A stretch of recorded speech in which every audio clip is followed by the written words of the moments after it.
शुक्लांबरधरं विष्णुं शशिवर्णं चतुर्भुजं प्रसन्नवदनं ध्यायेत् सर्वविघ्नोपशान्तयेत्। गुरुर्ब्रह्मा गुरुर्विष्णुः गुरुर्देवो महेश्वरः गुरुसाक्षात् परब्रह्म तस्मै श्रीगुरवे नमः।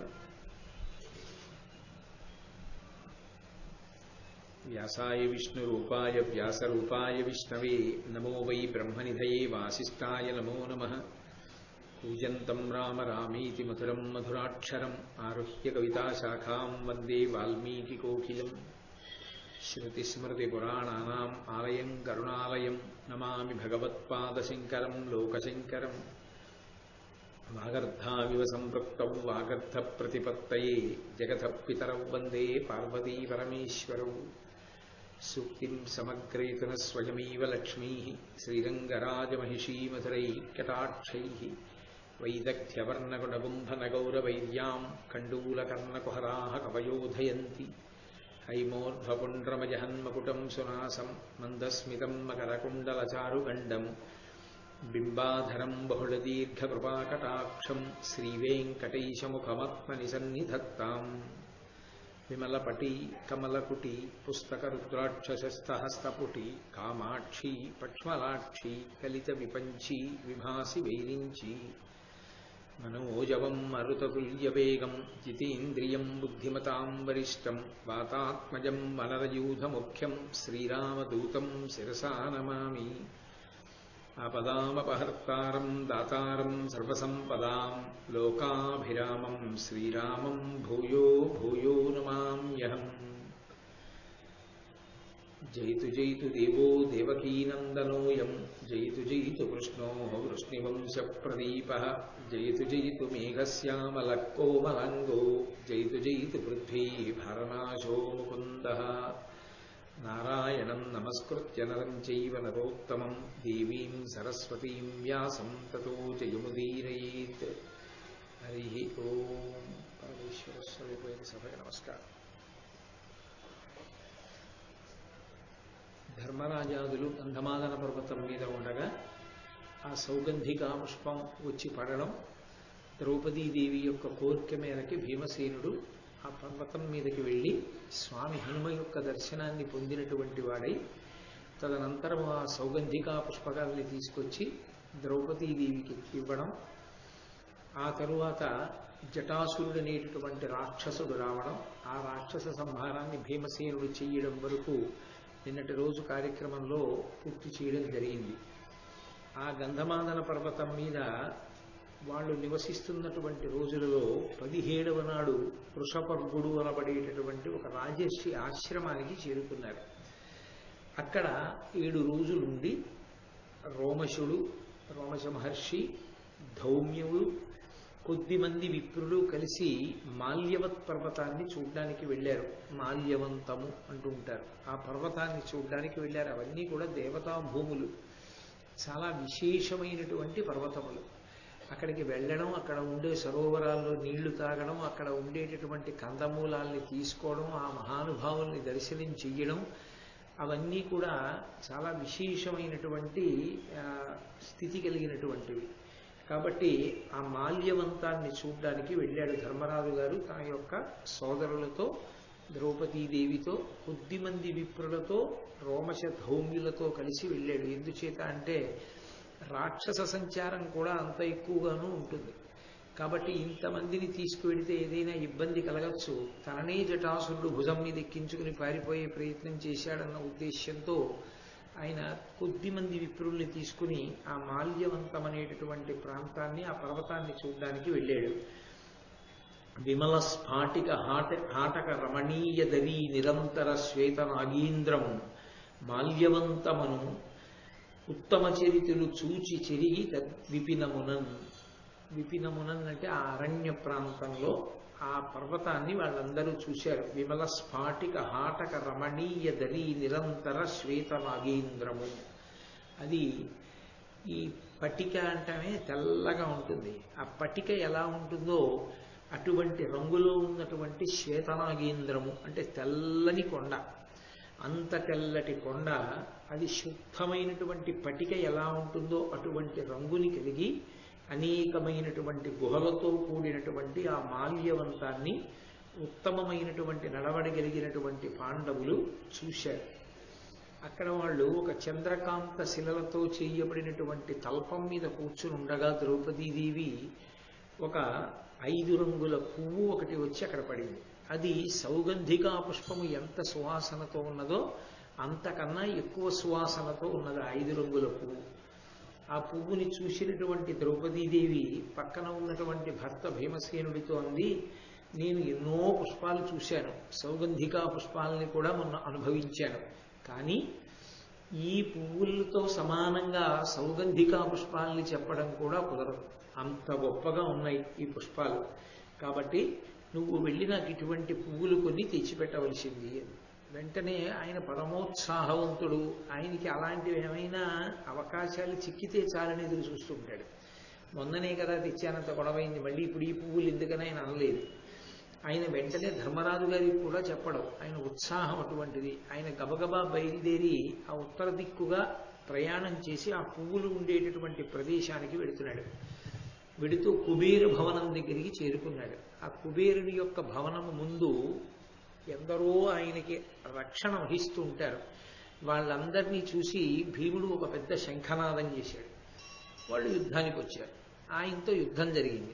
సహజం ఆ యుద్ధంలో భీమసేనుని యొక్క గదాదండము యొక్క ప్రహారముల చేత వాళ్ళందరూ మరణించారు. అప్పుడు ఆ కుబేరుని యొక్క మిత్రుడు మణిమంతుడు అనబడేటటువంటి వాడు భీముడితో యుద్ధానికి వచ్చి చాలా గొప్పగా యుద్ధం చేసి చిట్ట చివరికి భీముడి చేతిలో ఉండేటటువంటి గదాదండం యొక్క దెబ్బలకి పడిపోయి శరీరాన్ని విడిచిపెట్టేశాడు. దాంతో భీముడు వచ్చాడని, ఆ మణిమంతుడనేటటువంటి వాడిని సంహరించాడని అంతఃపురంలో ఉన్నటువంటి కుబేరుడికి తెలిసింది. విచిత్రం ఏంటంటే ఆయన చాలా సంతోషించాడు. భీముడు వచ్చాడు, మణిమంతుడు మరణించాడని. ఇంత మిత్రుడు మణిమంతుడు మరణిస్తే అంత ఉదాసీనంగా ఎందుకున్నాడు అని మనకు అనిపిస్తుంది. ఇంతలో భీముడు కనపడలేదు అన్న ఆందోళనతో ధర్మరాజు గారు ద్రౌపదీదేవిని అడిగారు, భీముడికి ఏమైనా పని చెప్పావా, ఎక్కడికి వెళ్ళాడని. ఇదిగో అప్పుడు సౌగంధికా పుష్పం పడ్డట్టే ఇప్పుడు 5 రంగుల పువ్వు పడింది, ఆ పువ్వు లాంటి పువ్వులు తెచ్చిపెట్టమన్నాను, ఆయన ఉత్తర దిక్కుగా వెళ్ళాడని. మళ్ళీ ప్రమాదం ముంచుకొచ్చింది, ఎవరితో యుద్ధం చేస్తున్నాడో అని మళ్ళీ గబగబా బయలుదేరి ఆ ప్రాంతానికి చేరుకుని చూసేటప్పటికీ అనేక మృత దేహముల మధ్యలో భీమసేనుడు నిలబడి ఉన్నాడు. యథాప్రకారం అన్నగారిని, ధౌమ్యుణ్ణి, రోమశ మహర్షిని చూసి నమస్కారం చేశాడు. చాలా సంతోషించారు. పాండవులు అక్కడికి వచ్చారు అన్న వార్త తెలుసుకున్నటువంటి ఆ కుబేరుడు వెంటనే బయలుదేరి ఆ పాండవుల సమక్షానికి వచ్చాడు. వెంటనే పాండవులందరూ కుబేరుడికి నమస్కారం చేశారు. ఎందుచేత ఆయన దిక్పాలకుల్లో ఒకడు కనుక ఆయనకి నమస్కరించారు. ఆయన అన్నాడు, ఈ మణిమంతుడు అనేటటువంటి వాడు నాకు అత్యంత సన్నిహితుడు, మిత్రుడు. ఆయన్ని భీముడు సంహరించాడు. భీముడు ఆయన్ని సంహరించాడని నేనేమీ బాధపట్టలేదు. కాబట్టి ధర్మరాజా, నువ్వు ఆ విషయంలో నీ మనసులో అన్యదా భావించక్కర్లేదు. అయ్యో, కుబేరుడు యొక్క మిత్రుడు కదా మణిమంతుడు, ఆయన్ని సంహరించాడు భీమసేనుడు, కాబట్టి కుబేరుడు మనసు కష్టపెట్టుకుంటాడేమో అని నువ్వు భావన చెయ్యవద్దు. ఎందుచేత అంటే ఒకప్పుడు కుశావతి అనబడేటటువంటి నదీ తీరంలో ఒక గొప్ప సత్రయాగం జరుగుతోంది. ఆ సత్రయాగం చూడడం కోసమని కుబేరుడి దగ్గర పుష్పక విమానం ఉండేది. అప్పటికి రావణాసురుడు అపహరించలేదు, లేదా రావణాసురుడు అపహరించడం, ఆ తర్వాత రావణ వధ త్రేతాయుగంలో జరిగిపోయి ద్వాపర యుగం జరుగుతోంది. కాబట్టి మళ్ళీ పుష్పక విమానం వచ్చేసింది కుబేరుడి దగ్గరికి. కాబట్టి ఆ పుష్పక విమానం మీద కుబేరుడు, దాంట్లో ఎంతమంది అయినా ఎక్కచ్చు. కాబట్టి అనేక మంది ఆయన పరివారం కలిసి ఆ కుశావతి అనబడేటటువంటి పుణ్యనదీ తీరాన జరిగేటటువంటి సత్రయాగం చూడడం కోసమని వెళుతున్నారు. ఆ యాగం చూడడం అంటే దేవతలు కూడా వెళుతుంటారు, దిక్పాలురు. ఎందుచేత అంటే దేవతల కంటే హవిస్సు లభిస్తుంది. యాగం చూడడం విశేషమైనటువంటి ఫలదాయకం. అందుకని వీళ్ళందరూ బయలుదేరి వెళుతున్నారు. వెళుతున్నప్పుడు అకస్మాత్తుగా ఈ మణిమంతుడు కింద ఏముందో చూడకుండా పైనుంచి వెళుతున్న పుష్పక విమానంలోంచి ఉమ్ము వేశాడు. అదొక ధూర్తతనంతో కూడినటువంటి అలవాటు.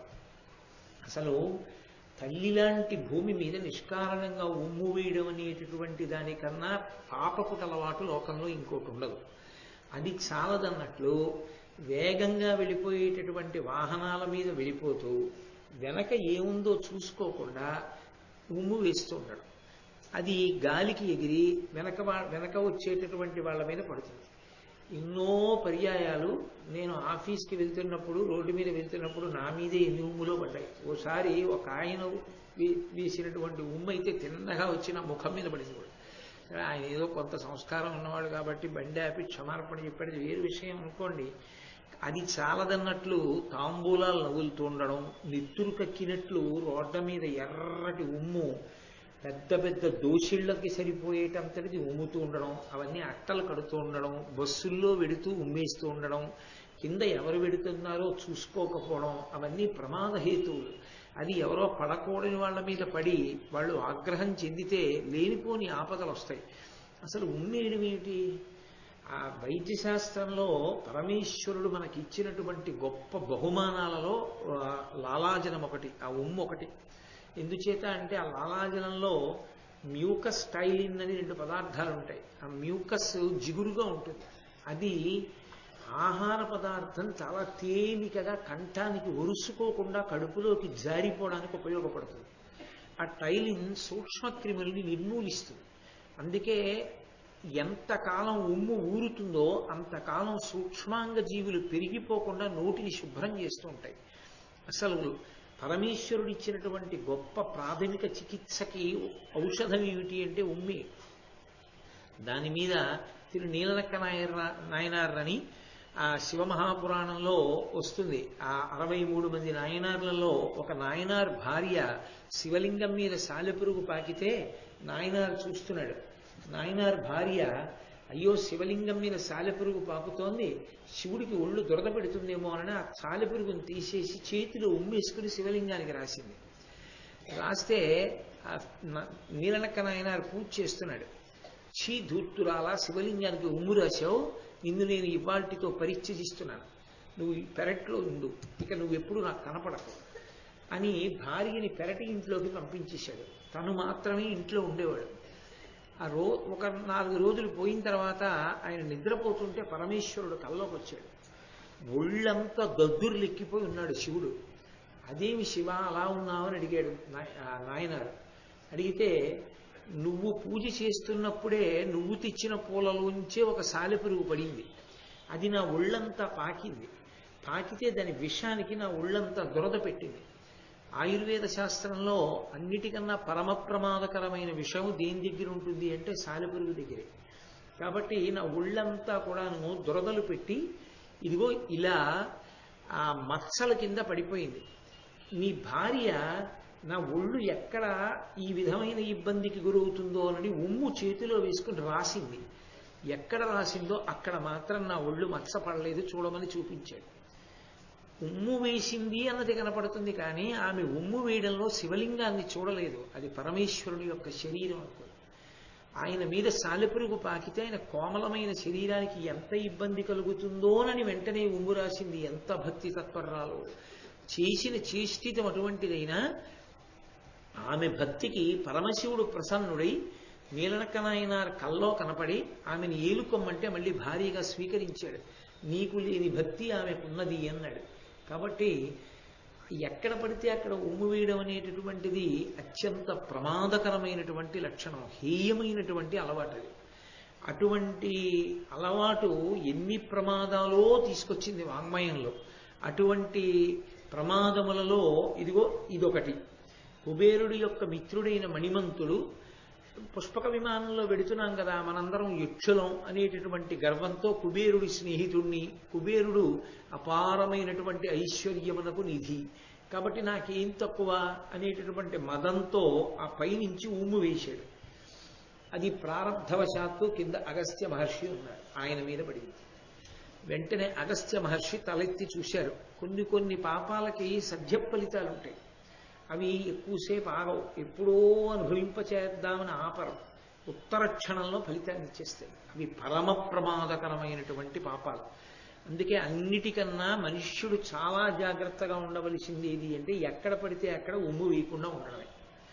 కాబట్టి అదిగో అగస్త్య మహర్షి వెంటనే పైకి చూసి అన్నారు, నీవు చూచుచుండ నీ ఇష్టుడి మణిమంతుడిపుడు తనదు మదము పేర్మి నన్ను నరయ కుమిసె నా మీద కష్ట దుర్మదుడు పాలియు ఒక్క మనుజు చేత.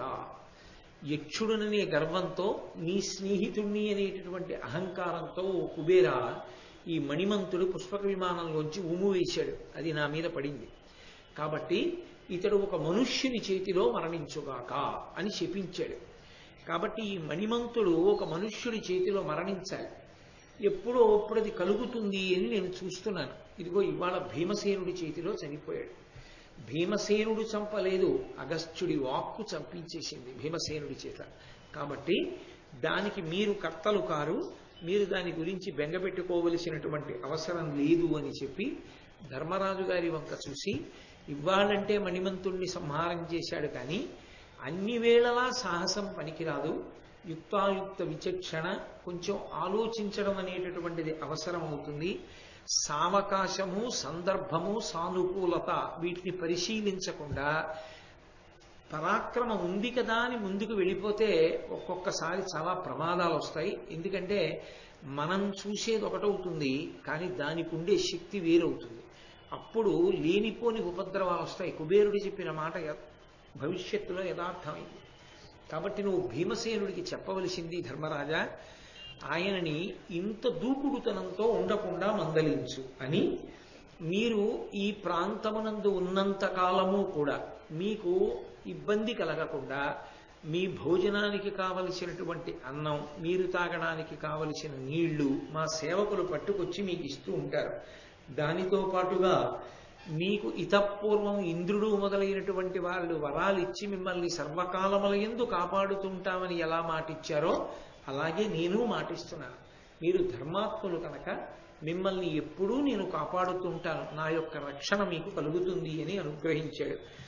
ఇక్కడికి దగ్గరలో ఆష్టిషేణ మహర్షి అనబడేటటువంటి మహర్షి ఉన్నారు. ఆయన ఆశ్రమానికి వెళ్ళి ఆ ఆశ్రమంలో ఉండవలసింది అన్నారు. వెంటనే వీళ్ళందరూ బయలుదేరి ఆ మహర్షి ఆశ్రమానికి వెళ్ళడానికి సిద్ధపడుతున్నారు. అప్పుడు కుబేరుడు ధర్మరాజు గారి వంక చూసి ఒక శుభవార్త చెప్పాడు. మీరు వచ్చారు కాబట్టి నేను మీతో ఒక మంచి మాట చెప్తున్నాను. మానితయశుడు భీమానుజుండు అర్జునుండు అమరుల చేత దివ్యాస్త్ర తతులు వడసి దేవేశ్వరు కడనున్నవాడు అతండు ఉపకారి అయ్యే దేవోత్తమునకు సప్త మేధాధ్వర ప్రాప్త పుణ్యుడు ధర్మమతి భవత్పితృపితామహుడు ఘనుడు శంతనుడతనిచే సంతర్పితుండయ్యే గురుకొని మీదైన కుశలమడిగే అరుగుదించునింత అయ్యర్జనుండు మీకభిమతార్థ సిద్ధియగును సిద్ధమని ఇరుంగ చెప్పి అలకాధినాథుండు యక్షగణముతోడ అడిగెనంత. ఈ కుబేరుడు ధర్మరాజు గారితో మాట్లాడుతూ చాలా విశేషమైనటువంటి కీర్తి గణించినటువంటి ఈ భీముని యొక్క తమ్ముడైనటువంటి అర్జునుడు ఆ దేవతలందరి యొక్క అనుగ్రహాన్ని పొంది విశేషమైనటువంటి అస్త్ర సంపదని పొంది ఉన్నాడు. అతను దేవేంద్రుడి దగ్గర ఉన్నాడు. ఆయన దేవతలకి మహోపకారాన్ని చేశాడు. ఈ అస్త్ర సంపదనంతటినీ పుచ్చుకోగానే దేవతలకి ఉపకారం చేశాడు అర్జునుడు. అదేమిటి అన్నది ఎదర తెలుస్తుంది. చాలా గొప్ప ఉపకారం చేశాడు. ఆయన 7 అశ్వమేధయాగములు చేసినవాడు, ధర్మమతి, ఎప్పుడూ ధర్మాన్ని ఆలోచించేవాడు, భవత్పితృపితామహుడు, మీ తండ్రి గారికి తాతగారైనటువంటి వాడు, ఘనుడు, గొప్పవాడు, శంతన మహారాజు గారు ప్రీతి పొందేటట్టుగా ఆయన ప్రవర్తించాడు అర్జునుడు. కాబట్టి శంతన మహారాజు గారు ఎంతో సంతోషించి మీ యొక్క కుశలాన్ని కనుక్కున్నాడు. మీ వంశంలో అంతటి మహానుభావుడు శంతనుడు మిమ్మల్ని కుశలం అడిగాడు అంటే అదే మీకు అంగరక్ష. దాని చేత మీరు పెద్దల యొక్క అనుగ్రహాన్ని పొందారు. దాని వలన మీకు కావలసినటువంటి సిద్ధులన్నీ అనగూడుతాయి. కొద్ది కాలంలోనే అర్జునుడు బయలుదేరి వస్తాడు అని చెప్పి మీరు ఆ మహర్షి ఆశ్రమంలో ఎదురు చూస్తుండండి అని ఆయన అంతర్ధానం అయిపోయాడు, వెళ్ళిపోయాడు. అప్పుడు వీళ్ళు అందరూ కూడా మహర్షి ఆశ్రమానికి వెళ్ళి ఆశ్రమంలో ఉన్నారు. ఉండగా అది వాటి యొక్క గొప్పతనం, ఆ ప్రాంతములు ఆ పర్వతాల యొక్క గొప్పతనం మనం చూడలేకపోయినా కనీసం ధర్మరాజు గారి కళ్ళతో చూసి భారతాన్ని చదువుకుంటే చాలు, వాటి పేర్లు ఉచ్చరించి వాటి పేర్లు వింటే చాలు, మహాపుణ్యం. ఆ ధౌమ్యుడు ఆ ఆశ్రమంలో ఉన్నటువంటి ధర్మరాజు గారికి, మిగిలినటువంటి సోదరులకి, ద్రౌపదీదేవికి, విప్రులకి ఒక రోజున మేరు పర్వతాన్ని చూపించాడు. అది బంగారు పర్వతం. ఆ ఆశ్రమానికి ఎదురుగుండానే ఉంది. చూపించి చెప్తున్నాడు, కనకగిరిం ప్రదక్షిణముగా శిశిభాస్కర తారకాగణం వనవరతంబు ద్రిమ్మరు మహాముని సప్త కమండలంబుతో ననఘ తదీయ తుంగ శిఖరాగ్రమునందు పయోరుహానన త్రినయన విష్ణులుండుదురు దేవగణంబులు కొల్చుచుండగన్. ఓ ధర్మరాజా, అదే మేరు పర్వతం. అది కనకగిరి, బంగారు కొండ. ఆ బంగారు కొండకి ప్రదక్షిణంగా శశి భాస్కర తారకాగణం వనవరతంబు ద్రిమ్మరు. చంద్రుడు, సూర్యుడు, నక్షత్రములు ఆ బంగారు పర్వతానికి ప్రదక్షిణం చేస్తుంటాయి. ఎప్పుడు వాళ్ళు ప్రదక్షిణం చేసినప్పుడు వాళ్లతో పాటుగా సప్తర్షులు కూడా ప్రదక్షిణం చేస్తూ ఉంటారు. చూడు అనగా, ఓ పాపము లేనివాడా, తదీయ తుంగ శిఖరాగ్రమునందు పయోరుహాసన, ఆ కొండ శిఖరము మీదనే పయోరుహాసనుడు ఉంటాడు. పయోరుహాసనుడు అంటే పద్మము ఆసనముగా కలిగినటువంటి వాడు. చతుర్ముఖ బ్రహ్మగారు, త్రినయన, మూడు కన్నులున్నటువంటి పరమేశ్వరుడు, విష్ణువు, శ్రీ మహావిష్ణువు ఆ మేరు పర్వతం మీదే ఉంటారు.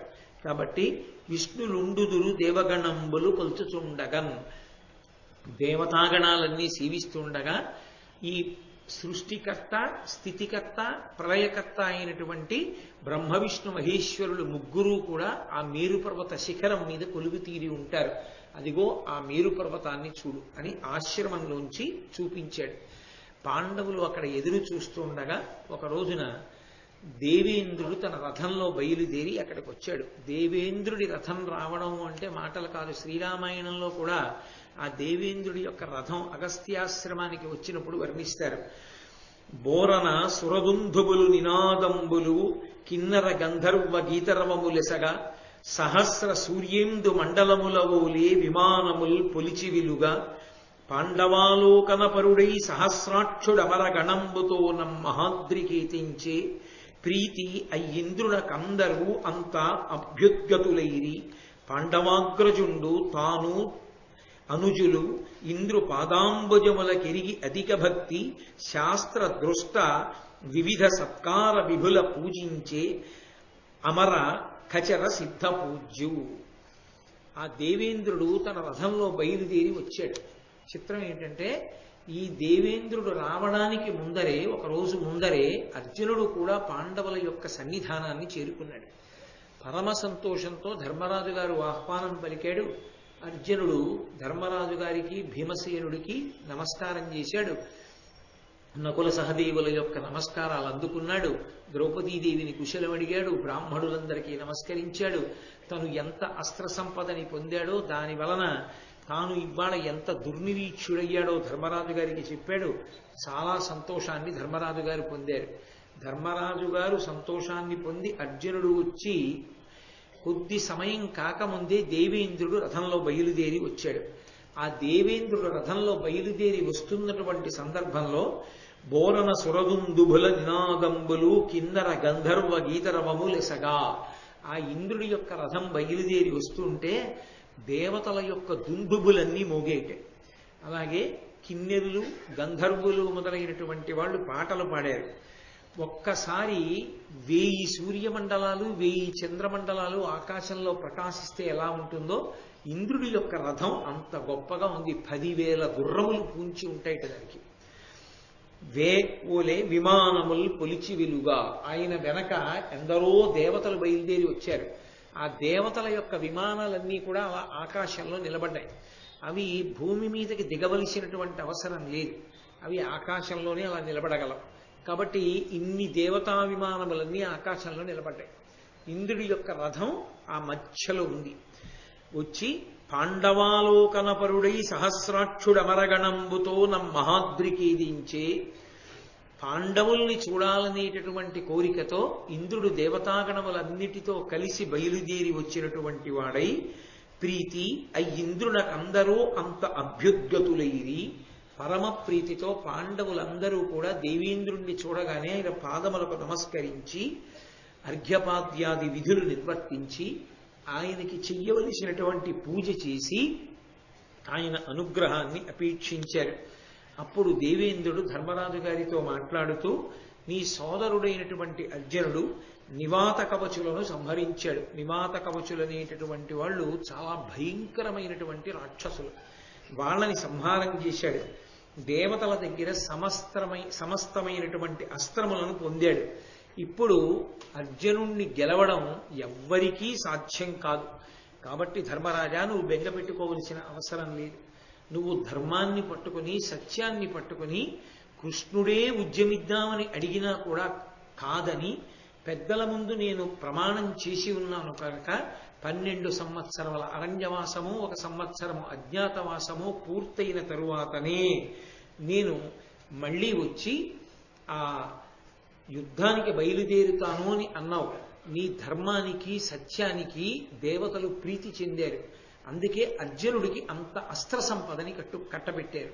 ఇప్పుడు ఆయన ముందు భీష్మ ద్రోణ కృపాచార్యుల వంటి వారు నిలబడలేరు. ఖచ్చితంగా అర్జునుడి యొక్క అస్త్ర సంపద చేత కర్ణుడు పడిపోతాడు, భీష్మద్రోణాదులు పడిపోతారు. కురుక్షేత్ర సంగ్రామంలో మీకు విజయం సంభవిస్తుంది. దాని చేత అర్జునుడు ఈ ధరామండలాన్నంతటినీ కూడా గెలిచి నీకు అప్పజెప్తాడు. నువ్వు సార్వభౌముడవై ఈ భూమినంతటినీ పరిపాలన చేస్తావు. కాబట్టి మీరు బెంగ పెట్టుకోవలసిన అవసరం లేదు అన్నారు. అందుకని అది ఆరణ్య పర్వమైంది. గురువుల యొక్క అనుగ్రహంతో ఎప్పుడో జరగవలసినటువంటి యుద్ధానికి కావలసినటువంటి సమస్త శక్తులు సమీకరించుకోవడానికి వాళ్ళకి అవకాశం వచ్చింది.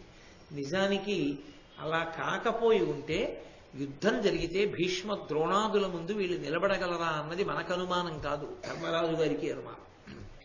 కాబట్టి ఆ భగవంతుని యొక్క అనుగ్రహాన్ని వాళ్ళు పరిపూర్ణంగా సంపాదించుకోవడానికి, ధర్మరాజు గారు తమ్ముళ్లతో తీర్థయాత్ర చేయడానికి, అర్జునుడు సమస్త అస్త్ర సంపదని పొందడానికి, అనేక మంది గురువుల యొక్క అనుగ్రహాన్ని పొందడానికి, వేదం గురించి తెలుసుకోవడానికి, అనేకమైనటువంటి విశేషములను తాము గుర్తెరగడానికి ఆరణ్య పర్వం దోహదం చేసింది. అందుకే పర్వాల్లో ఆరణ్య పర్వం చాలా పెద్ద పర్వం.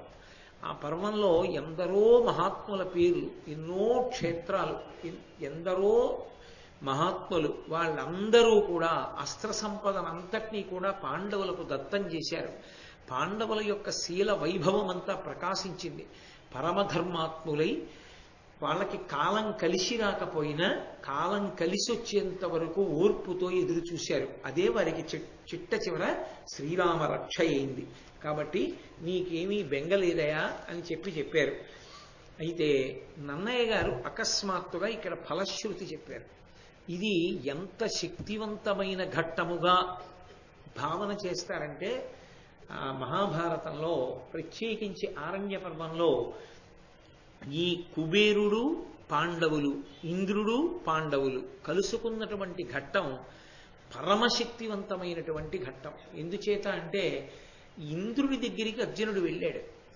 అర్జునుడు ఇంద్రుడి దగ్గర ఏం జరిగిందో, తాను శివుడి గురించి తపస్సు చేసినప్పుడు పరమశివుడు ప్రత్యక్షమైతే ఏమైందో అన్నగారికి చెప్పకుండా ఉండడు, తప్పకుండా చెప్తాడు. పరమ వినయం ఉన్నవాడు. అటువంటి ఇంద్రుడు మళ్ళీ బయలుదేరి వచ్చి పాండవుల్ని చూడవలసినటువంటి అవసరం లేదు. అక్కడ విశేషాలన్నీ అర్జునుడే చెప్పేస్తాడు ధర్మరాజుకి, మిగిలిన వాళ్ళకి. కానీ ఇంద్రుడి యొక్క దర్శనం ఊరికే పోదు. ఇంద్రదర్శనం, ఇంద్రుడితో పాటు ఇంతమంది దేవతల దర్శనం ఊరికే పోయేది కాదు. అస్త్ర సంపదంతా సంపాదించుకున్నవాడు అర్జునుడు. కానీ అర్జునుడితో పాటుగా ధర్మరాజు, భీముడు, నకులుడు, సహదేవుడు కూడా తమ వంతు పాత్ర తాము నిర్వహించవలసి ఉంటుంది కురుక్షేత్ర సంగ్రామంలో. అందుకే ఇంద్రుడే బయలుదేరి వచ్చినటువంటి కారణం చేత, ఆయనతో దేవతాగణాలన్నీ వచ్చి విమానాల్లో నిలబడిన కారణం చేత ఇంతమందిని దర్శించడానికి ఇంద్రుడికి ఆతిథ్యం ఇచ్చే అవకాశాన్ని పాండవులు పొందారు. ఈ పరిస్థితి వస్తుందని తెలుసు కాబట్టే అన్నపానాదులను కుబేరుడు ముందే సమకూర్చి ఉంచాడు. వాళ్ళు మేరు పర్వతం లాంటి అద్భుతమైనటువంటి పర్వతాన్ని ప్రతిరోజు చూస్తున్నారు, అర్జునుడి కోసం ఎదురు చూస్తూ, కుబేరుడి మాట మీద నమ్మకంతో. అంత పవిత్రమైన విషయాల్ని దర్శనం చేయడం, ఇంద్రుణ్ణి దర్శించడం, ఇంద్రుడితో మాట్లాడడం, ఇంద్రుణ్ణి పూజ చేయడం, ఇంతమంది దేవతల్ని చూడడం ఎందుకు ఉత్తినే పోతుంది? ఇది అనుగ్రహించి తీరుతుంది. ఆరణ్య పర్వంలో ఇది చాలా చాలా ప్రధానమైనటువంటి ఘట్టం. పాండవులందరూ కూడా అనుగ్రహింపబడినటువంటి ఘట్టం. ఈ ఇంద్రుడి రాకతో ఇంచుమించుగా కురుక్షేత్ర సంగ్రామానికి కావలసినంత శక్తిని పాండవులు పొందేశారని మనకి రుజువయ్యేటటువంటి సందర్భం. అందుకే మహాభారతంలో ఈ ఘట్టాన్ని ఒక ప్రత్యేకమైనటువంటి ఘట్టంగా భావన చేసి పెద్దలు ఒక విషయం చెప్తారు. ఘనముగా ధనదేంద్ర పాండు సుత సమాగమము ఒక్క 7 అనరంగా బ్రహ్మచర్య వ్రతస్థులై తగిలి నిత్యంబు వినిన పుణ్యాత్ములను చదివిన వారు విభుత 100 ఏండ్లు ఒనర జీవింతురత్యంతమగు కాంతియుక్తులై ధరణి.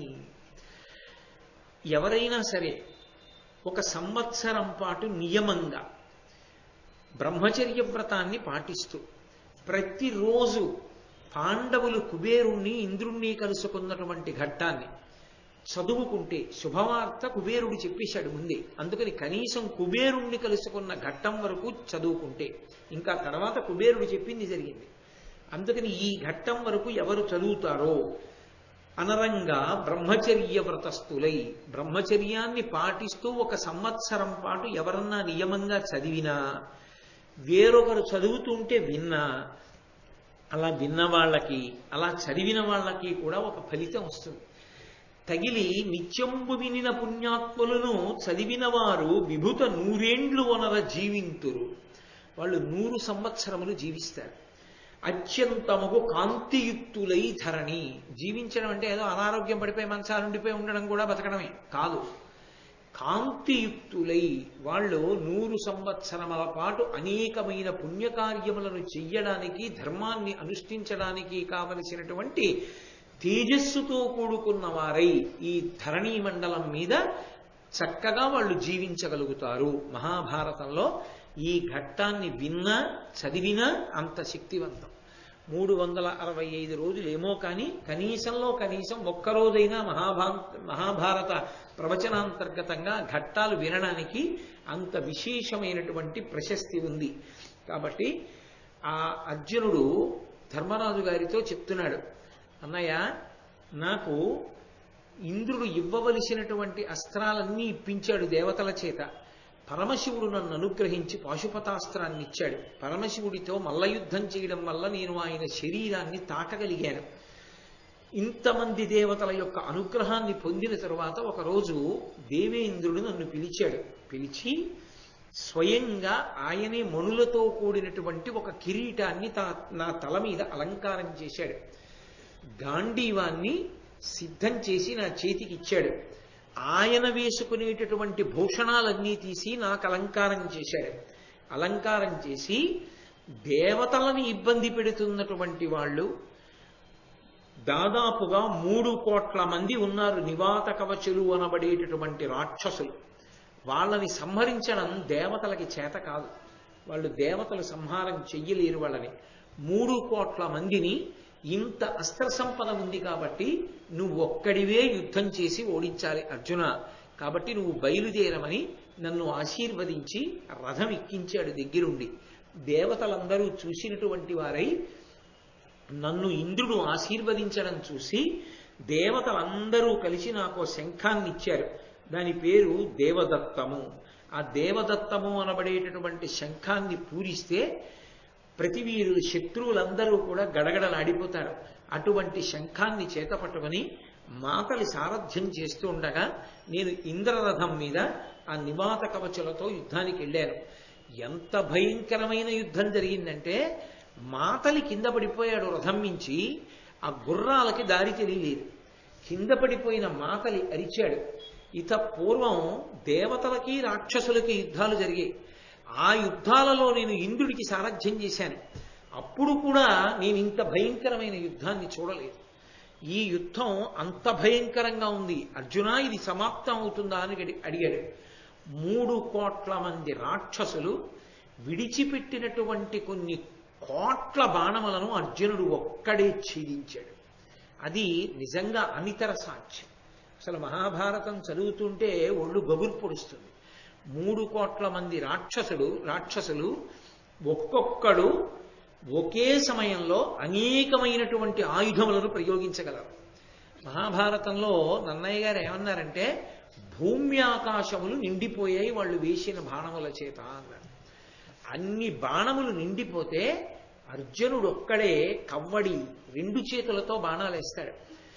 ధనస్సు నిలువుగా పట్టుకుంటాడు, ధనస్సు అర్ధచంద్రాకారంగా పట్టుకుంటాడు. ఎప్పుడు ఏ చేతితో ఎటువైపు నుంచి బాణం తీసి అక్షల బాణ తోణీరంలోంచి ప్రయోగం చేస్తాడో తెలియదు. 3 కోట్ల మంది చుట్టుముట్టి యుద్ధం చేస్తే ఒక పక్క మాతలి కింద పడిపోయాడు. సారథ్యం చేసేవాడు లేడు రథానికి. వాళ్ళ మాయ వలన చీకట్లు సృష్టించారు. ఆ చీకట్లలో ఆయనే రథసారథ్యం చేసుకుంటూ ధనస్సు చేతపట్టి ఇవాళ నా పరాక్రమం అంటే ఏమిటో చూడు మాతలి అని కొద్ది నిమిషములలో 3 కోట్ల మందిని నివార్త కవచులతో సహా సంహారం చేసి మాతలది రథం ఎక్కించాడు. అంతటి పరాక్రమోపేతుడైనటువంటి అర్జునుడికి కురుక్షేత్రంలో పడగొట్టడం పెద్ద కష్టం అవుతుందా? అయినా కురుక్షేత్రంలో కష్టమైంది అర్జునుడికి. కృష్ణ భగవానుడు ఉన్నాడు కాబట్టి సాధ్యమైంది. ఇంత శక్తి సంపన్నుడు కూడా భీష్ముడి ముందు నిలబడలేకపోయాడు. అందుకన్నాడు ధర్మరాజు గారు, నాకు రాత్రులు నిద్ర పట్టదురా, భీష్ముడు, ద్రోణుడు, కృపాచార్యుడు, కర్ణుడు వీళ్ళని తలుచుకుంటే నిద్ర పట్టదు. వాళ్ళేం సామాన్యమైన వీరులు కారు. యుద్ధంలో మనం వాళ్ళని ఎలా తట్టుకోగలం? ఆ శక్తి మనకెక్కడదని అడిగాడు. వెంటనే వ్యాసుడు వచ్చి, మీకు శక్తి లేదనుకుంటూ కూర్చుంటే వచ్చేది కాదు, దేవతల్ని ఉపాసన చేసి కాలాన్ని సద్వినియోగం చేసుకోండి. ఈ అరణ్యవాస కాలం నిష్ప్రయోజనంగా గడిచిపోకుండా భగవంతుని యొక్క అనుగ్రహాన్ని పరిపూర్ణంగా మీరు పరిపుష్టం చేసుకుని దాని వలన అస్త్రములను సంపాదించి కురుక్షేత్ర సంగ్రామంలో మీ సామ్రాజ్యాన్ని మీరు పొందడానికి కావలసినటువంటి స్థితిని పొందండి అని చెప్పిన కారణం చేత అర్జునుడు ఇంత అస్త్ర సంపదని పొందినటువంటి వాడు, 3 కోట్ల మంది నివాత కవచుల్ని సంహరించినటువంటి వాడు, మహాభారతంలో భీష్మాచార్యుల వారు వేసినటువంటి బాణాలకి శ్రీకృష్ణ పరమాత్మని కొట్టేసి అర్జునుణ్ణి కొడుతుంటే పూచిన మోది వృక్షంలా రక్తం కారిపోతుంటే భీష్మాచార్యుల వారిని నిగ్రహించలేక నిలబడిపోతే కృష్ణుడు రథంలోంచి దూకేశాడంటే భీష్ముని యొక్క శక్తి ఎటువంటిదో ఆలోచించవచ్చు. ద్రోణాచార్యుల వారు వ్యూహం పన్నితే భేదించడం అంత కష్టమైంది. అర్జునుడు ఒకవైపు ఉంటే ఎవరు వెళ్ళలేకపోయారంటే ఒక్కొక్కడు ఎటువంటి శక్తి కలిగిన వాడో ఆ రోజులలో ప్రపంచం నలుమూలల నుంచి ద్రోణాచార్యుల వారి యొక్క ధనుర్వేద పాఠశాలకు వచ్చి ఆయన దగ్గర పాఠం నేర్చుకునేవారు. అంతటి మహానుభావుడు, ధనుర్వేదమునందు అంతటి నిష్ణాతుడు, గురువు. వాళ్లే ఎదురుగుండా వచ్చి యుద్ధం చేస్తే మనం ఎక్కడ యుద్ధం చేయగలంరా అని ధర్మరాజు గారు బెంగ పెట్టుకోవడం ఎంత సమంజసమైందో, ఎంత అర్థ విహితమైనటువంటిదో మనకు అర్థమవుతుంది. కాబట్టి ఆ మాతలిని అడిగాడు అర్జునుడు. ఈ 3 కోట్ల మంది రాక్షసులు ఇంత శక్తివంతులై ఉన్నారే, వీళ్ళని ఇంతకాలం దేవతలు ఎందుకు ఉపేక్షించారు? వాళ్ళిచ్చిన అస్త్ర సంపదతోనేగా నేను వీళ్ళని పడగొట్టాను, వాళ్ళందరూ కలిసి వచ్చి వీళ్ళని ఎందుకు సంహరించలేదని అడిగాడు. అడిగితే అప్పుడు మాతలి అర్జునుడికి చెప్పాడు రహస్యాన్ని. అసురుల వలన భయంబైన అప్పుడు వేల్పులకు సేమంబుగా బలవిరోధి ఈ ప్రోలు జలధిలో ఇమ్ముగ నిర్మించే ధనుజులు పదపడి వనజగర్భు వలన తపోవీర్యవంతులై ఇందుండ అమరుల చేత కయ్యమున అజితులయ్యుండబడసిన అమరేంద్రుడిరిగి తద్విజయార్థముగా పంచె విజయ నిన్ను అమరులకు అసాధ్యులైనట్టి వీరల నీవు యోర్చి తనుచు నిమ్మితోడ నన్ను సంస్తుతించి నరనాథ మాతలి కడగి అప్పుడు రథము క్రమ్మరించే అని చెప్పాడు. ఆ మాతలి చెప్తూ, ఇది ఈ సముద్రం దగ్గర, సముద్రం లోపలికి వచ్చేటట్టుగా ఇంత గొప్ప పట్టణాన్ని దేవేంద్రుడు నిర్మాణం చేశాడు. ఎందుకు నిర్మాణం చేశాడు అంటే, ఎప్పుడైనా రాక్షసులు దండెత్తి వస్తూ ఉంటారు అకస్మాత్తుగా, ఒక్కొక్కసారి దేవలోకాన్ని విడిచిపెట్టవలసి ఉంటుంది. అప్పుడు ఒక రహస్య స్థావరం ఒకటి ఉంటుందని ఇంత గొప్ప పట్టణాన్ని నిర్మాణం చేశాడు. దేవేంద్రుడే నిర్మాణం చేశాడు దేవతల కోసం. కానీ అప్పటికే దేవతల చేత ఓడిపోయినటువంటి రాక్షసులు చతుర్ముఖ బ్రహ్మగారి గురించి తపస్సు చేశారు. తపస్సుకి వశులవుతారు దేవతలు. కాబట్టి స్వామి హనుమ చెప్పారు కదా, స్తోత్రానికి, యజ్ఞానికి, యాగానికి, ప్రార్థనకి, సూక్తానికి వాళ్ళు వశులవుతారు. కాబట్టి బ్రహ్మగారు ప్రత్యక్షమై ఏం కావాలన్నాడు. దేవేంద్రుడు దేవతల కోసం దేన్ని నిర్మించాడో అది మాకు ఆవాసం కావాలి. దేవతలందరూ కలిసి వచ్చినా మమ్మల్ని నిర్జించడానికి కావలసిన శక్తి వాళ్ళకు ఉండకుండా ఉండాలి. ఈ 2 వరాలు ఇమ్మన్నాడు. తథాస్తు అన్నాడు. వెంటనే వీళ్ళు ఖాళీ చేసేసారు. ఇంకెందుకు, బ్రహ్మగారు వరం ఇచ్చారుగా. అందుకని వాళ్ళు వచ్చి ఇందులో కాపరం ఉంటున్నారు. వాళ్ళని దేవతలు ఏమీ చేయలేరు. 33 కోట్ల మంది దేవతలు బయలుదేరి వచ్చినా ఈ 3 కోట్ల మందిని నిర్జించడం సాధ్యం కాదు.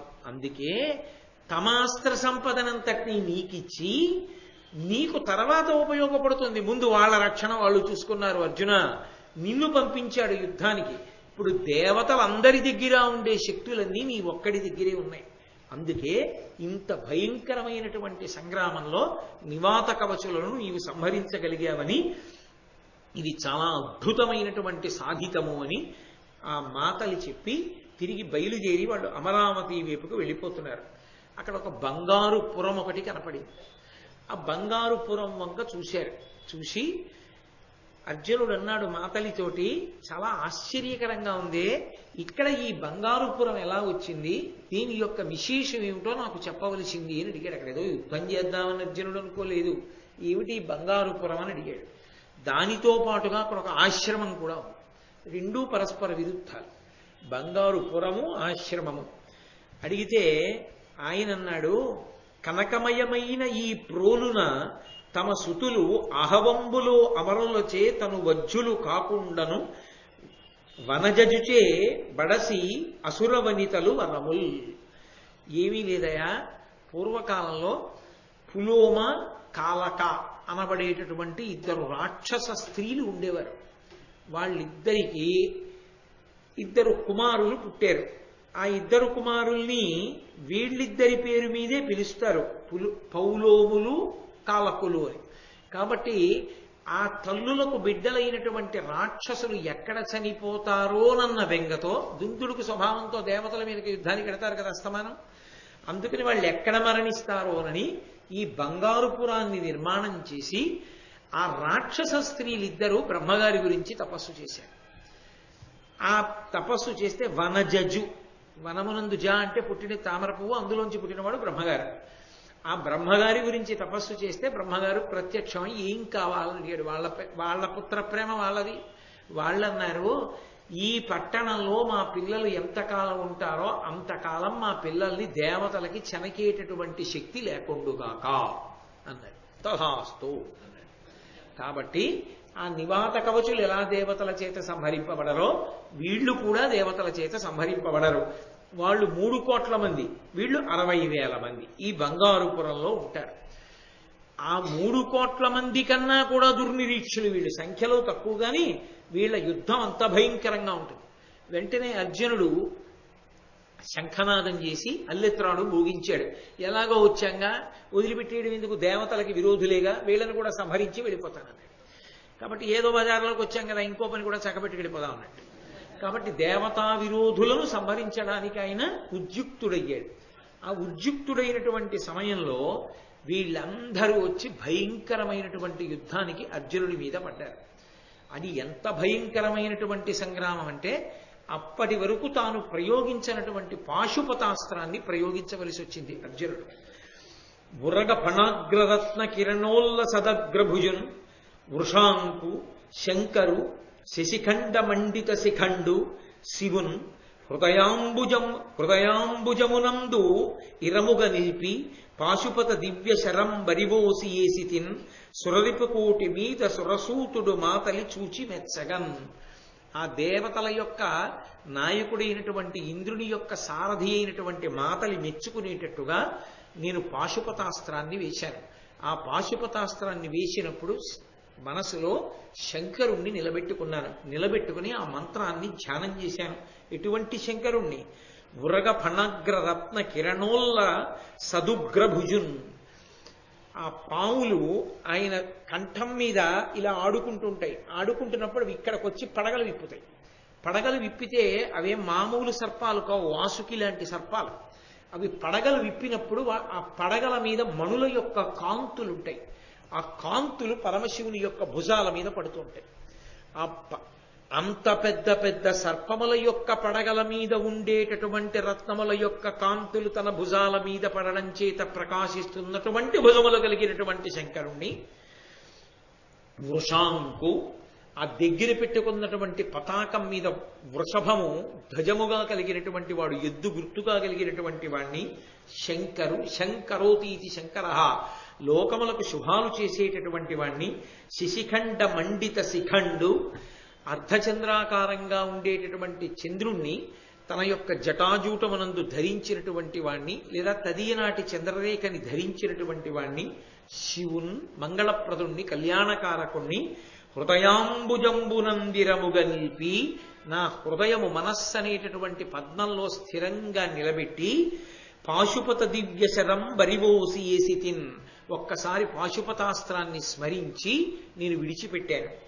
అది సురరిపుకోటి మీద సురసూతుడు మాతలి చూచి మెచ్చగన్, ఆ 60,000 మంది రాక్షసుల మీదకి నేను విడిచిపెట్టినటువంటి పాశుపతాస్త్రం బయలుదేరి అందులోంచి కొన్ని లక్షల శరభమృగాలు, సింహాలు, రాక్షసులు, పిశాచాలు, అనేకమైనటువంటి గణాలు ఇవన్నీ కూడా అస్త్రం నుంచి బయలుదేరి బయటికి వచ్చి ఇంతమందిని చంపేసి, కొద్దిసేపట్లో పాశుపతాస్త్ర ప్రభావం చేత ఇంతమంది మరణించారు. ఆ మరణించిన తరువాత దేవేంద్రుడికి వెళ్ళి ఈ వార్త చెప్పాను. ఎంతో సంతోషించాడన్నయ్య. ఆ విధంగా దేవతలు నాకిచ్చినటువంటి అస్త్రాల వలన దేవతలకే మహోపకారం చేశారు అని. చిన్నపిల్లలు చూడండి, ఏదైనా ఏ పాఠశాలలోనో వాళ్ళకి బహుమతిగా ఓ పుస్తకాన్నో కళాన్నో ఇస్తే, ఒరే చూపిద్దు కానీ వీళ్ళేరా కాసేపు వస్తాను కొంచెం పని మీద ఉన్నాను అన్నా కూడా తొందరలో తండ్రి కార్యాలయానికి వెళ్ళిపోతున్నా, నాన్నగారండి ఒక్కసారి చూసి వెళ్ళిపోండి అని గబగబా జేబులోంచి తీసా పెన్ ఇలా చూపించినట్లు అర్జునుడు సంతోషంతో ధర్మరాజు గారు ఏదిరా అస్త్రాలు అని అడిగాడు. అన్నయ్య నీకు ఒక్కసారి చూపిస్తాను చూడన్నయ్య అని దేవతలు ఇచ్చిన అస్త్రాలు ఒక్కొక్కటి మనసులో స్మరించడం, వాటి యొక్క ప్రయోగంతో ఒక్కసారి వాటిని ప్రయోగించి చూపిస్తున్నాడు. చూపిస్తుంటే ఒక ఆశ్చర్యం జరిగింది. ఒక్కసారి భూమి అంతా కంపించిపోయి గిర్ర తిరగడం మొదలుపెట్టింది. సముద్రాలన్నీ ఘూర్నిల్లిపోయి పైకి లేస్తున్నాయి తరంగాలతోటి. దిగ్గజాలు గర్వం ఉడిగిపోయి నీరసపడిపోయి తలలు ఉంచేసి, సూర్యుని యొక్క కాంతి అంతా మాసిపోయింది అకస్మాత్తుగా. చతుర్ముఖ బ్రహ్మగారు పరమేశ్వరుడు ఆకాశంలో నిలబడి దేవతాగణాలతో ఆశ్చర్యంగా చూస్తున్నారు. వాళ్ళిచ్చినవేగా ఎందుకు అలా చూడడం? నారదుడు పరిగెత్తుకొచ్చాడు, లోక కళ్యాణకారకుడు కదూ. పరిగెత్తుకొచ్చి అర్జునుడితో అన్నాడు, నాయనా నీ దగ్గర ఈ అస్త్ర సంపద ఉంది కదా అని మీ అన్నయ్య గారి దగ్గర ప్రదర్శించి చూపించేది కాదది. నువ్వు అలా దాన్ని తగిన లక్ష్యం లేకుండా ప్రదర్శించే ప్రయత్నం చేస్తే 3 లోకములు నశించిపోతాయి. వాటి యొక్క శక్తి చేత ఇన్ని అస్త్రములను మీ అన్నయ్యకి చూపించే ప్రయత్నంలో నువ్వు ప్రయోగించే ప్రయత్నం చేస్తున్నావు కాబట్టి చెయ్యొద్దు, ఉపసంహారం చేసేయమన్నాడు. వెంటనే అర్జునుడు ఆ అస్త్రములన్నిటినీ కూడా ఉపసంహారం చేశాడు. చాలా సంతోషించారు. పాండవులందరూ కూడా బయలుదేరి ఆ బదరికావనం దగ్గర నుంచి హిమాలయ పర్వత ప్రాంతములకు చేరుకున్నారు. అంటే ఇంచుమించుగా వాళ్ళ తీర్థయాత్ర పూర్తయిపోయి మళ్ళీ వాళ్ళు ఒక చోట ఉండడానికి ఉద్యుక్తులవుతున్నారు. కాబట్టి ఎంత తేజస్సుని పొందాలో అంత తేజస్సుని పొందారు. పాండవులందరూ ఒక చోట ఉండగా భీమసేనుడు ఒకనాడు వేట తమకంతో బయలుదేరాడు. ఏదో అరణ్యంలోకి వెళ్ళాలి, కాసేపు వేటాడాలని ఆయన ముచ్చట. అందుకని ఆయన అరణ్యంలోకి వెళ్ళి వేటాడుతున్నాడు. అక్కడే పడుకుని ఒక పెద్ద కొండ చిలవ కనపడింది. ఆ కొండ చిలవ ఎలా ఉందన్నారంటే, అశనాశా వివృతాస్య గహ్వరు కృతాంతాకారు నిశ్వాస ధూమ శిఖా ధూసరితోగ్ర దుర్గతరు గుల్మ వ్రాతు హారిద్రవర్ణ శరీరం భృష రూక్ష దర్శనం మహానాగ ప్రభుంగాంచే అర్ధ శశాంకద్యుతి హరిదారుణ చతుర్దంస్ట్రున్ జగత్రాసకున్. ఆయన హరిదారుణ చతుర్దంస్ట్రున్ 4 కోరలతో ఉన్నాడు. పెద్ద కొండ చిలవ పడుకునుంది. జగత్రాసకున్ అన్నారు నన్నయ్య గారు. ఎవరో అరణ్యంలోకి వచ్చే వాళ్ళని కాదుట, ఆయన జగత్తునంతటినీ భయపెడతాడు. అంత పెద్ద కొండ చిలవది. అది పడుకునుంది. అది ఎలా ఉంది అంటే విశేషమైనటువంటి ఆకలి వేసి ఏ ప్రాణి దొరుకుతుందా తిందామని పైదవడ ఆకాశమంతెత్తి ఎత్తి కింద దవడ భూమి మీద పెట్టి పర్వత గుహ కనపడుతోందా అన్నట్టుగా నోరు తీర్చుకుని పడుకుంది. అది కృతాంతాకారు యమధర్మరాజు గారిలా ఉన్నది. అంటే దాని దగ్గరికి వెడితే ఇంక వెనక్కి వచ్చేవాడు ఉండడు అని దాని అర్థం. కృతాంతాకారు నిశ్వాస ధూమ శిఖా ధూసరితోగ్ర దుర్గత రుగుల్మవ్రాతు.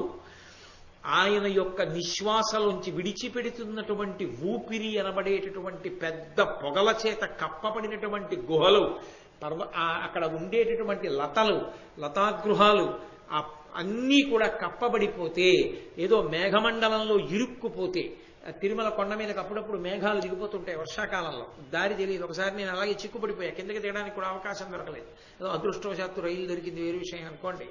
కాబట్టి అలా ఆ సర్పం విడిచిపెడుతున్నటువంటి నిశ్వాస, ఆ ఊపిరి, ఆ విడిచిపెట్టినప్పుడు వచ్చినటువంటి ధూమం అంతటినీ కప్పేస్తోంది. గోరోజన వర్ణంలో ఆ అరణ్యాన్ని కప్పేసింది. ఆయన భృషరుక్ష దర్శను, చాలా కర్కశమైనటువంటి చూపులతో ఉన్నవాడు, అంటే ఏమి దయ కలిగినటువంటి వాడు కాడు. మహానాగ ప్రభుంగాంచే హారిద్రవర్ణ శరీరం, పచ్చటి శరీరంతో ఉంది. ఆ కొండ చిలవకి నలుపు శరీరం కాదు, పచ్చటి శరీరంతో ఉన్నటువంటి ఆ కొండ చిలవ మహానాగ ప్రభుంగాంచే బ్రహ్మాండమైనటువంటి కొండ చిలవని చూశాడు. అది ఆ కోరలు బయట పెడితే ఎలా ఉందంటేట, చంద్రబింబం అర్ధచంద్రాకారంలో ఉన్నటువంటి బింబం నాలుగుగా మారి దాని నోట్లోకి వెళ్ళిందా అన్నట్టుగా ఉంది. అంటే తెల్లగా కోరలు కింద పైన అలా ఉన్నాయి. అంత పెద్ద నోరు విప్పుకున్నటువంటి ఆ కొండ చిలవని చూసిన వాడై దూరంగా తొలగిపోలేదు అని అర్థం. ఎందుచేత అంటే భీమసేనుడికి తన బలం మీద తనకి అంత అతిశయం. 10,000 ఏనుగుల బలం ఉన్నవాడిని నన్నెవరేం చేస్తారు అనేటటువంటి ధైర్యంతో కొద్దిగా దాని నుంచి దూరంగా జరగకుండా ఉన్నాడు. కానీ ఈ పద్యాన్ని బట్టి మీకేమర్థమవుతోంది? ఖచ్చితంగా దాని జోలికి వెళ్ళడం ఎంతటి వాడికి సాధ్యం కాదు. ఇదే కదు కుబేరుడు చెప్పాడు, ఇదే కదు హనుమ చెప్పారు, భవిష్యత్ దర్శనం చేసి చెప్పారు. అన్ని వేళలా దూకుడు మంచిది కాదు, కొద్దిగా ఆలోచించడం మంచిది. ఆలోచించకుండా అన్ని వేళలా మనమే పరాక్రమవంతులం అనుకుని విజృంభించడం ప్రమాదాన్ని తీసుకొస్తుంది. అదే మాట ధర్మరాజు గారు కూడా చెప్పాడు, యుద్ధానికి వెళ్ళిపోదామంటే. ఇంతటి భీమసేనుణ్ణి అలవోకగా ఎగిరి దూకి పట్టుకుంది ఆ కొండ చిలవ. పట్టుకోవడంలో కూడా ఆయన ఇక తన 2 చేతులు కదపడానికి వీలు లేకుండా తన పడగ చేత తొక్కి పట్టేసి మిగిలిన శరీరంతో భీమసేనుడి యొక్క శరీరాన్నంతటినీ కూడా చుట్టేసి నొక్కేస్తోంది గట్టిగా. ఆయన కనీసం తన చేతులు కూడా కదపలేకపోయాడు. కదపలేకపోతున్నప్పుడు భీముడికి ఆశ్చర్యం వేసింది. ఏమిట్రా ఇంత బలవంతుడైన వాడు, నన్ను నమ్ముకున్నారా మా అన్న వాళ్ళు, ఆఖరికి నేను ఈ కొండ చిలవ చేతిలో హతుడినైపోతానా ఏమి అనుకున్నాడు. అనుకుని నేను పాండురాజు యొక్క కుమారుణ్ణి, వాయువు యొక్క అనుగ్రహంతో పుట్టినటువంటి వాణ్ణి, నా పేరు భీముడు, స్వచ్ఛమైనటువంటి తేజస్సున్నవాణ్ణి, అంటే ధార్మికమైనటువంటి నడవడి కలిగినటువంటి వాణ్ణి, ధర్మరాజు గారి తమ్ముణ్ణి, ఆ పేరు చెప్తూ ఉంటారు. ఆ ధర్మం చాలు కాపాడడానికి. అందుకని ధర్మరాజు గారి తమ్ముణ్ణి. కాబట్టి నేను అనేకమైనటువంటి సింహాల్ని, ఆ ఏనుగుల్ని ముక్కలు ముక్కలుగా విరిచేస్తాను. వాటితో యుద్ధం చేసి చంపడం కాదు, ఏకకాలమునందు అనేక సింహాల్ని పట్టుకుని ముక్కలుగా తుంచేస్తాను. నాది అంతటి బలం. అంతటి బలం కలిగినటువంటి నన్ను చేతులు కదపడానికి వీలు లేకుండా నీ పడగతో తొక్కి నీ శరీరంతో చుట్టి పట్టేశావే, ఇంత బలం నీకు పుట్టుకతో వచ్చిందా, లేకపోతే ఏదైనా తపస్సు వలన సాధించావా? అసలు నీకు ఈ బలం ఎక్కడి నుంచి వచ్చింది చెప్పు అన్నాడు. ఏదో ఎవడికి ఉండేటటువంటి సంతోషం వాడిది. భీమసేనుడికి ఎప్పుడు ఆ బలం మీద ఉండేటటువంటి సంతోషం అటువంటిది. అప్పుడు కూడా ఆయన దాని గురించే అడుగుతాడు.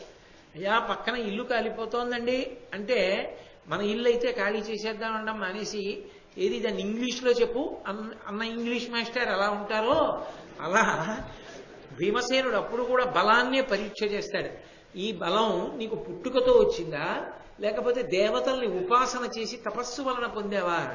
ఇంత బలం నీకెక్కడి నుంచి వచ్చిందని అడిగాడు. అడిగితే ఆ పాము మాట్లాడుతోంది నేను మాట్లాడగలుగుతున్నానంటే కారణం పూర్వజన్మ జ్ఞానం నాకుంది.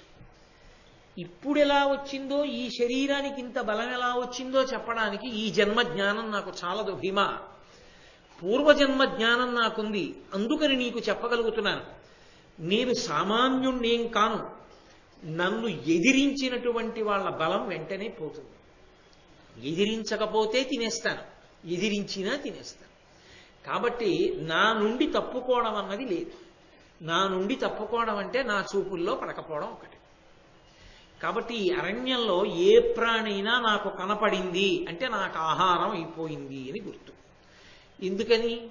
నాకు అటువంటి వరం ఒకటి ఉంది. నేను సామాన్యుణ్ణి కాను. ఒకానొకప్పుడు దేవేంద్ర పదవిని అధిష్ఠించినటువంటి వాడిని. గర్వానికి పోయి నిష్కారణంగా బ్రాహ్మణుల్ని తోలనాడి ఇవాళ ఇంత హీనమైనటువంటి స్థితికి చేరుకున్నాను, ఏం చెప్పమంటావు అని ఏడిచింది. ఏడిస్తే వెంటనే భీముడు అన్నాడు, ఆ స్థితిలో కూడా వాళ్ళ యొక్క మనోజవం అటువంటిది, వాళ్ళ మనస్సుకున్నటువంటి శక్తి అటువంటిది. ఆయన అన్నాడు, కడుకొని కడు దుఃఖములై ఎడ ఉచితమే ఆత్మనింద ఎయ్యడల మనం బెడలక ఏకాకృతి ఎప్పుడు నుండుట సూవే పురుషార్థమిలం. ఓ సర్పమా, నువ్వు ఒక్క విషయాన్ని జ్ఞాపకం పెట్టుకో. లోకంలో మనిషి ఎప్పుడూ చేసుకోకూడనిదంటూ ఏదైనా ఉంటే ఒక్కటే ఉంది, ఆత్మనింద చేసుకోకూడదు. ఆత్మనింద చేసుకున్నాడు అంటే అట్టడుక్కి పడిపోయాడు అని గుర్తు. ఒక పురుషుడు ఎలా ఉండాలి అని శాస్త్రాలు చెప్తున్నాయో దానికి పూర్తి విరుద్ధంగా కింద పడిపోతే, ఆకాశంలా ఉండాలి అని శాస్త్రం చెప్తే పాతాళమంతా పడిపోతే వాడి నోటి వెంట ఒక మాట వస్తుంది. ఏమిటో తెలుసా? అది ఆత్మనింద. నేనింత పనికి మాలిన వాణ్ణి, నేనింత అధముణ్ణి, ఇక నేనేం చెయ్యగలను, ఇంత తప్పులు చేసిన వాణ్ణి అని తలుచుకు బాధపడతాడే వాడు వృత్తిలోకి రాడు. పురుషుడు సుఖదుఖముల యందు సమానంగా ఉండేటటువంటి లక్షణాన్ని ప్రయత్నపూర్వకంగా పొందాలి. అప్పుడే మనసు ఆలోచించడానికి యోగ్యమైన రీతిలో నిలబడుతుంది. శోకం ఆవరిస్తే ఇక మనసుకి ఆలోచించే స్థితి ఉండదు, అది బడలిపోతుంది.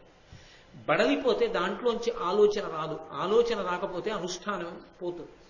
కాబట్టి ఒక పురుషుడికి ఉండవలసిన లక్షణాన్ని నువ్వు కోల్పోయావు. దుఃఖం వచ్చిందని ఇవాళ ఆత్మనింద చేసుకుంటామే. ఒకనాడు దేవేంద్ర పదవికి ఎందుకు ఎదగగలిగావో ఆలోచించు. అది నీ గొప్పేగా. అక్కడ నుంచి పడిపోయావు, పడిపోవడానికి ఏదో తప్పు చేశావు, తప్పే కాదు, నీ గొప్పతనాన్ని కూడా ఆలోచించు. మళ్ళీ నువ్వు ఆ స్థితిని ఎలా చేరుకుంటావని ఆలోచించు. అంతేకాని ఒకనాడు ఆ స్థితిని పొందినప్పుడు పొంగిపోవడం, భీముడు చెప్పింది యథార్థం. పొంగిపోవడం కుంగిపోవడానికి కారణం అవుతుంది. ఇప్పుడు కుంగిపోయి నిన్ను నువ్వు నిందించుకుంటే ఫలితం ఏమైనా ఉంటుందా? ఏమీ ఉండదు. ఈ రెండూ చెయ్యకూడనివే. అందులో ఆత్మనింద అసలు పనికి రాదు.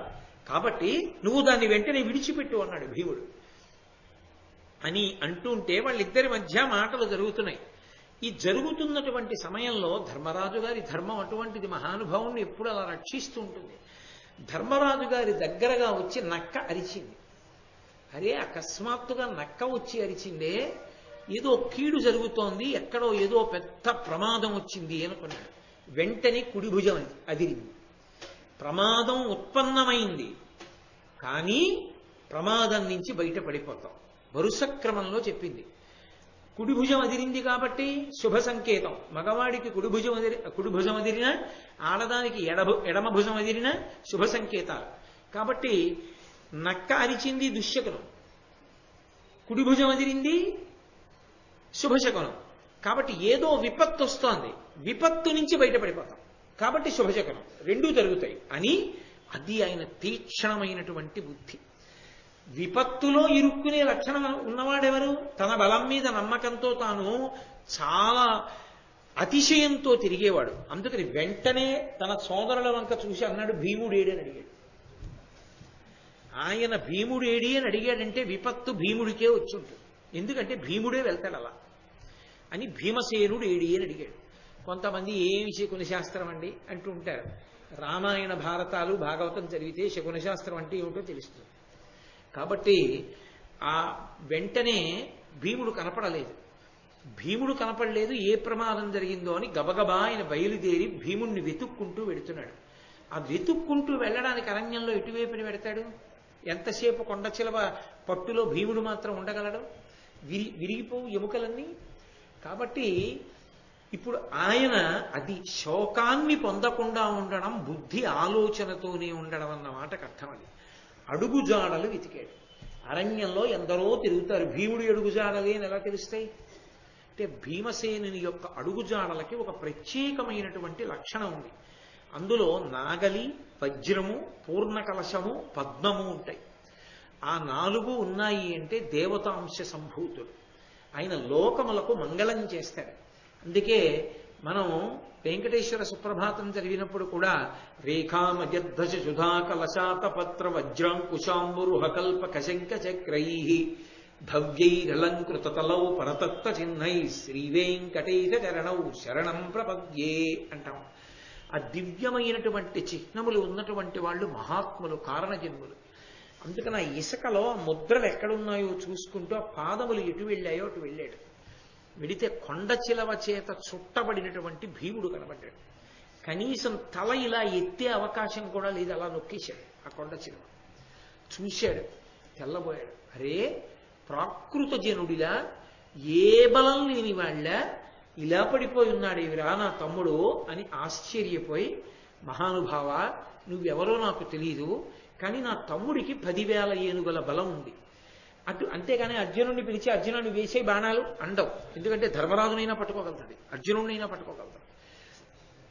నువ్వు ఏ కారణం చేత మా తమ్ముడిని పట్టుకున్నావు? ఒకవేళ నీకు ఆకలి వేసి పట్టుకుని ఉంటే, మా తమ్ముడి యందు ఎంత మాంసం ఉన్నదో దానికన్నా కొన్ని రెట్లు మాంసమున్నటువంటి మృగముల యొక్క మాంసాన్ని ఇప్పుడే వేటాడి తెచ్చి నీకు ఆహారంగా సమర్పిస్తాను. నా తమ్ముడిని విడిచిపెట్టి.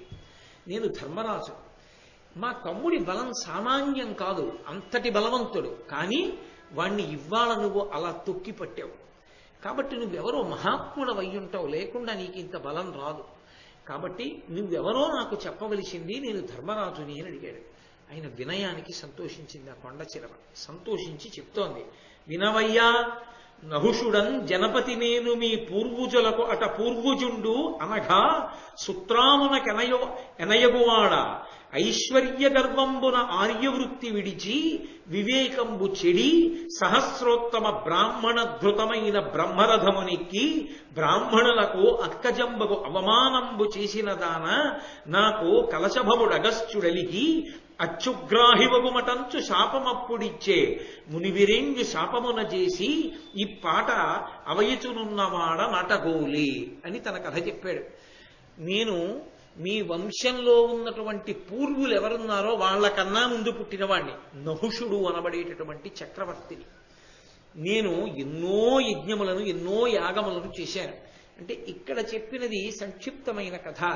నేను భాగవతాన్ని, ఇతర పురాణాలని ఆధారం చేసుకుని ఒక్కసారి నహుష చరిత్రని విహంగ వీక్షణం చేస్తున్నాను. ఆ నహుషుడు యయాతి నహుషుని యొక్క కుమారుడే. యయాతి, యాయాతి అని 2 కుమారుల్లో ఆయనకి 2 కుమారులు. మిగిలిన కుమారులతో పాటుగా ఇంకా ఎక్కువ 5 ఎంతమంది ఉన్నారు నహుషుడికి కొడుకులు. అటువంటి నహుషుడు ఎన్నో యజ్ఞములు, ఎన్నో యాగములు చేశాడు. ఆ యజ్ఞయాగాదులు చేసి ఉన్నటువంటి సమయంలో ఒక ఉపద్రవం వచ్చింది. దేవేంద్రుడు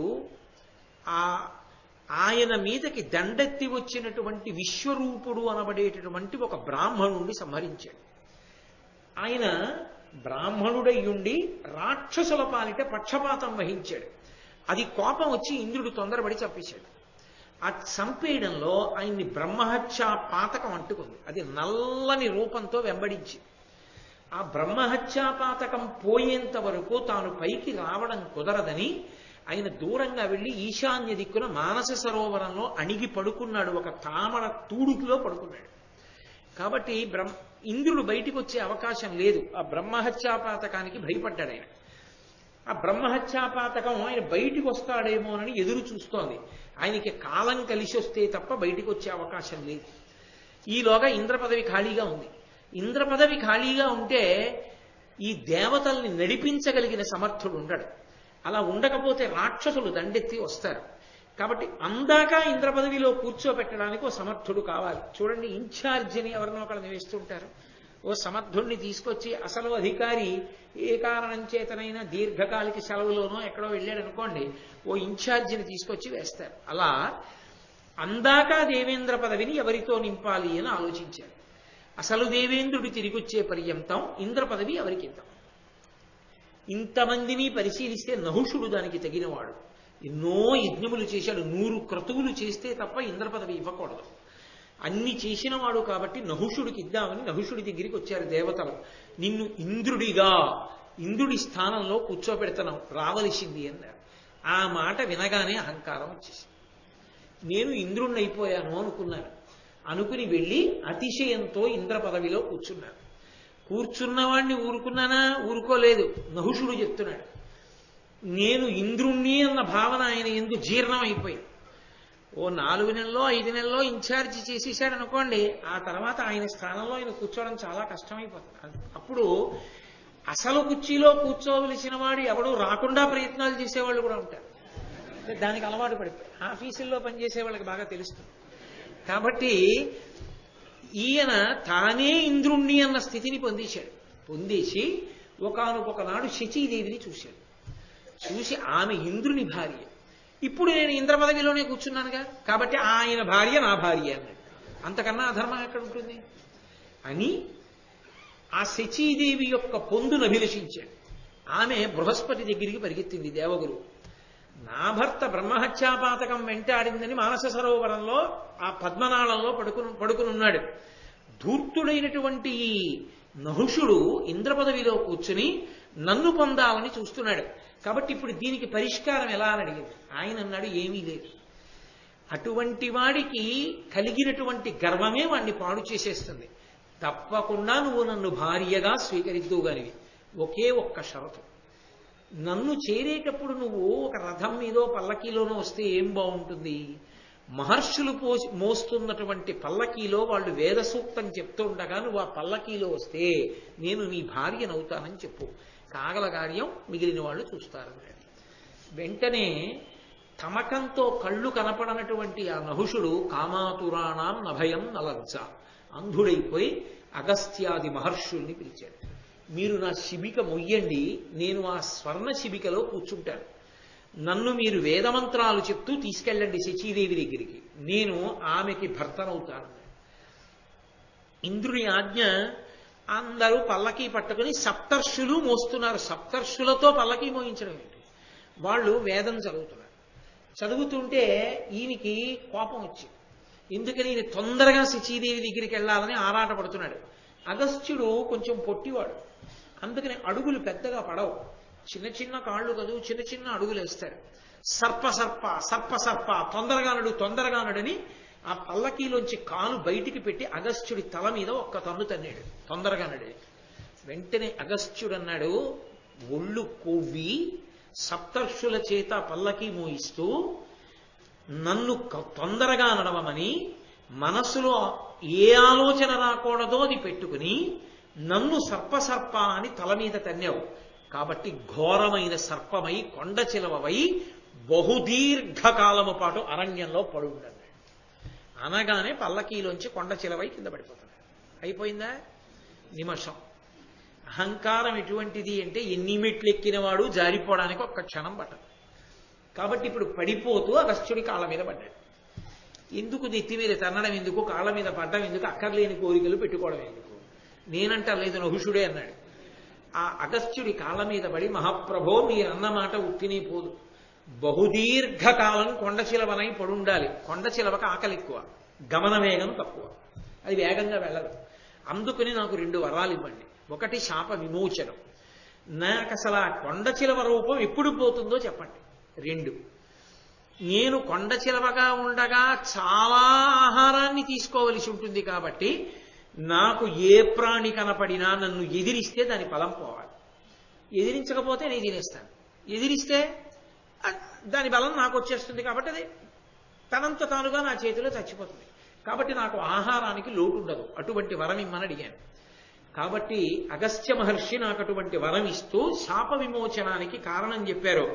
క్రమమున నీ చేసిన ప్రశ్నములకు ప్రత్యుత్తరములు సన్మతి అత్యుత్తముడెవ్వడిచ్చు అతని కథమునకు శాపాంతమగు బుధస్తుత నీకున్. నువ్వు అత్యుత్తముడు అని అనుకున్నవాడు నీకెప్పుడైనా కనపడితే వాణ్ణి నువ్వు కొన్ని ప్రశ్నలు అడుగు. ఆయన నీ ప్రశ్నలకి సరి అయిన సమాధానములను చెప్పగలిగితే, అలా చెప్పగలిగిన వాడు నీకు దొరికితే ఆ రోజున నీకు శాప విమోచనం. అది తొందరగా మాత్రం దొరకదు. నేనే చెప్తున్నాను. బహుదీర్ఘకాలం పడుండు అరణ్యం. ఈ కొవ్వు నీకు దిగిపోవాలన్నాడు. అప్పటి నుంచి పడున్నాడు. కాబట్టి నన్ను ఎదిరించి ఏ ప్రాణి నిలబడదు. కానీ నువ్వు ధర్మరాజునంటున్నావు, అత్యుత్తముడివి. ఆయన ధర్మం ఆయన్ని అలా రక్షించింది. కాబట్టి నిన్ను నేను కొన్ని ప్రశ్నలు వేస్తాను. ఆ ప్రశ్నలకి నువ్వు జవాబు చెప్పు. ఆ ప్రశ్నలకి జవాబు చెప్పినప్పుడు నేను సంతోషించానా నీ తమ్ముడిని వదిలేస్తాను. ఎందుకు వదిలేస్తానంటే నాకు శాపం పోతుంది. నేను నహుషుణ్ణి అయిపోతాను. నహుషుణ్ణి అవగానే నా దారి నాది, నీ తమ్ముడు నీ దారి. కాబట్టి నేను ప్రశ్నలు అడుగుతాను, నువ్వు జవాబు చెప్పన్నాడు. అంతకుముందు ఎందరో బ్రాహ్మణులను చుట్టూ కూర్చోపెట్టుకుని వేదం వినడం, వేద హృదయం వినడం, అందులో చెప్పబడినటువంటి మర్మములన్నీ వినడం ఆ ధర్మరాజు గారికి తమ్ముణ్ణి దక్కించుకోవడానికి అవకాశం వచ్చింది. లేకపోతే ఎక్కడి నుంచి వస్తుంది? ఇప్పుడు ఆ వేదాంత జ్ఞానం రమ్మంటే ఎవరినో వెళ్ళి అడిగొస్తానండి అన్నారు. కాబట్టి అడగమన్నాడు ప్రశ్నలు. అంటే మొదటి ప్రశ్న వేస్తున్నానయ్యా అని ఆ కొండచీల వంది నహుషుడు, ఘనుడా ఏ గుణములు కలవాడు బ్రాహ్మణుండు, అతనికి ఎరుగదగిన ఎట్టి వస్తువెద్ది దీని నాకు ఎరింగింపుమనినా ఇట్లనుచు చెప్పే పాండవగ్రజుండు. బ్రాహ్మణుడు అని ఎవరిని పిలుస్తారు? ఏ గుణములు కలిగితే కలవాడు బ్రాహ్మణుడు అవుతాడు. ఆ బ్రాహ్మణుడికి జీవితంలో తప్పకుండా తను తెలుసుకోవలసినది అన్న విషయం ఏమిటి నాకు చెప్పని అడిగాడు. ఈ ప్రశ్నలో పెద్ద తిరకాసు ఉంటుంది. ఈ ప్రశ్నకి జవాబు చెప్పాలనుకున్నవాడు తానే సంకట స్థితిలో పడిపోతాడు. అందుకే అడిగాడు మొదటి ప్రశ్న ఇది. అనగానే ధర్మరాజు గారు అన్నాడు, అది వేదాంత హృదయం తెలిసి ఉండడం అన్న మాటకు అర్థం. అది ఎందరో మహానుభావులు ధౌమ్యాదుల దగ్గర విన్నాడు కాబట్టి చెప్పగలుగుతున్నాడు. ధర్మరాజు గారు అన్నాడు, సత్య క్షమాదమ శౌచ దయా తపోదాన శీలంబులిందేమి కాన నగునట్టివాడు బ్రాహ్మణుండు. సుఖంబు దుఃఖంబునైనెడ విమోహంబు వందకునికియా వానికి నుత్తమంబగు విద్యయనినా నీ చెప్పిన గుణములివియు క్రియ శూద్రునందు కలిగిన అతండుత్తమ ద్విజుడు కానేర్చునే నిజము విడిచి. అట్టులైన బ్రాహ్మణాది వర్ణ విభాగమిట్లు కలుగునయ్యా హీనులధికులను వివేకమది అపార్థంబగు కాదే అనినా అనియనంతకాత్మజుండు. ఇది చాలా పెద్ద ప్రశ్న వేసేశాడు. మొదటి ప్రశ్నే బ్రాహ్మణుడంటే ఎవరు, ఏ గుణములు ఉండాలి, ఆయన తెలుసుకోవలసింది ఏదై ఉండాలి, అది కదా అడిగాడు. ధర్మరాజు గారు అన్నాడు, సత్యము, ఎప్పుడూ మాట తప్పకపోవడం, క్షమ, ఓర్పు కలిగి ఉండడం, దమము, అంతరింద్రియ నిగ్రహము, బాహ్య ఇంద్రియ నిగ్రహము మొదలైనవి, శౌచము, ఎప్పుడూ కూడా ఆంతరమునందు బయట కూడా పవిత్రతని నిలబెట్టుకోగలగడం, దయ, సమస్త ప్రాణుల యందు దయ కలిగి ఉండడం, అలాగే తపస్సు, దానము, దానం చెయ్యగలిగినటువంటి వాడై ఉండడం, శీలంబు, మంచి స్వభావం కలిగి ఉండడం, ఇందేని కాన నగునట్టివాడు బ్రాహ్మణుండు. ఈ గుణములు ఎవరి యందు ప్రకాశిస్తాయో ఆయన బ్రాహ్మణుడు. సుఖంబు దుఃఖంబునైనడ విమోహమునందొందకునికియు వానికి నుత్తమంబగు విద్య. సుఖం వచ్చినప్పుడు పొంగిపోకుండా, దుఃఖం వచ్చినప్పుడు కుంగిపోకుండా, సుఖదుఖముల యందు సమానముగా ఉండగలిగినటువంటి స్థితిని చేరుకోవడమే బ్రాహ్మణుడి యొక్క లక్ష్యమై ఉంటుంది. బ్రాహ్మణునికి లక్ష్యం ఏది అంటే పొంగు కుంగు రెండూ లేకుండా అన్నిటి యందు సమాన భావముతో నిలబడగలిగినటువంటి స్థితిని పొందగలిగినటువంటి వాడై ఉండాలి. అటువంటి స్థితిని పొందితే ఆయనని బ్రాహ్మణుడు అంటారు అన్నాడు. వెంటనే నవ్వి నహుషుడు అన్నాడు, నేను ప్రశ్న అడిగాను ఏ గుణములు ఉండాలి బ్రాహ్మణుడికి అని చెప్పాను. ఇది ఆ ప్రశ్నలోనే ఉన్నటువంటి సంకటం. నువ్వు కొన్ని గుణాలు చెప్పావు, మంచిది. కానీ వర్ణ విభాగము అని ఒకటి ఉంది కదా, 4 వర్ణముల కింద విభాగం చేశారు కదా. చేసినప్పుడు వర్ణ విభాగము ఆర్షధర్మమునకు ప్రాతిపదిక కదూ, ధర్మము వర్ణమును ఆశ్రయించి ఉంటుంది కదా. ఇప్పుడు నువ్వు చెప్పిన ప్రకారం అయితే ఒక శూద్రుడికి ఈ మంచి గుణాలన్నీ ఉన్నాయి, అప్పుడు అతను బ్రాహ్మణుడు అనొచ్చా? అప్పుడు మరి శూద్రుడు మంచి గుణములు కలగడం వల్ల బ్రాహ్మణుడు అయిపోతే ఇక వర్ణ విభాగం ఎందుకు వచ్చినట్లు? గుణముల చేత విభాగం అవ్వాలి కానీ పుట్టుక చేత విభాగం ఎలా అయింది? అవదుగా. గుణములంటే పొందేవి, సాధన చేత పొందాలి. ఒక శూద్రుడు పొందాడు, అప్పుడు ఆయన బ్రాహ్మణుడేగా. మరి బ్రాహ్మణుడికి ఏముండాలంటే ఈ గుణాలు ఉండాలంటావేంటి? అప్పుడు నువ్వు చెప్పిన ప్రకారం అయితే పరమేశ్వర నిర్ణయం దోషభూయిష్టమైంది. గుణముల చేత పుట్టుకతో విభాగం లేదు. ఎవడు పొందాడో వాళ్ళందరూ బ్రాహ్మణులు అవుతారు తప్ప బ్రాహ్మణ్యము పుట్టుక చేత వచ్చేది కాదు. ఇప్పుడు మరి పుట్టుక చేత వచ్చేది బ్రాహ్మణ్యం కాకపోతే బ్రాహ్మణుడికి పుట్టినవాడు బ్రాహ్మణుడని ఎందుకు పిలుస్తున్నారు? అది బ్రాహ్మణ కుటుంబం అని ఎందుకు అంటున్నారు? మరి తప్పు కదా. అప్పుడు నువ్వు చెప్పేది ఈశ్వర శాసనానికి వ్యతిరేకంగా ఉందిగా, వేద హృదయానికి విరుద్ధంగా ఉందిగా, ఎలా కుదురుతుందా ఈ జవాబు అన్నాడు. ఇంకొకడైతే తత్తరపడిపోతాడు, అమ్మో ఏదో బ్రాహ్మణుడికి గుణాలు ఉంటే బ్రాహ్మణుడు అన్నాను, నిజమే. ఈ గుణాలు ఎవరికైనా ఉంటే వాడు బ్రాహ్మణుడేగా. అబ్బే అలా ఎలా కుదురుతుందంటే ఆయన ఫలానాగా పుట్టాడు కాబట్టి ఆయన అంతేనండి అన్నాను అనుకోండి. అదే మరి ఈ గుణాలు ఉంటే బ్రాహ్మణుడు నువ్వేనా అన్నావు? మరి ఇప్పుడు గుణాలు ఉన్నవాడు కాదంటావేంటి? నీ జవాబు సరైంది కాదు, తినేస్తున్నాను భీముడిని అంటాడు. ఇప్పుడు తను చెప్పే జవాబు మీద భీమసేనుడు బ్రతుకు ఆధారపడింది. భీముడికి ఏమైనా అయితే తట్టుకోగలడా ధర్మరాజు? ఉత్తర క్షణం ఆలోచించకుండా అది పెద్దల దగ్గర వినడం వల్ల ధర్మరాజు గారికి వచ్చినటువంటి హృదయం. ఆయన అన్నాడు, నేను చెప్పిన జవాబే సత్యం. నేను చెప్పిన జవాబు మీరడిగిన ప్రశ్నకి వ్యతిరేకం కాదు. ఎందుకు కాదో తెలుసా? ఉత్తమమైనటువంటి గుణాల్ని ఒక శూద్రుడు పొంది ఉన్నాడు అనుకోండి, ఆయన ఉత్తమమైన శూద్రుడు అవుతాడు, చాలా ఉత్తముడైనటువంటి శూద్రుడు. ఆ కారణం చేత వచ్చే జన్మలో సద్బ్రాహ్మణుడు అవుతాడు, మోక్షానికి దగ్గరైపోతాడు. ఒక బ్రాహ్మణుడిగా పుట్టి ఈ గుణాలు లేకపోతే వాడు శూద్రుడితో సమానం అవుతాడు. వాడు బ్రాహ్మణుడని అనిపించుకుంటున్నా పైకి వాడు బ్రాహ్మణుడు కాడు, శూద్రుడు తప్ప.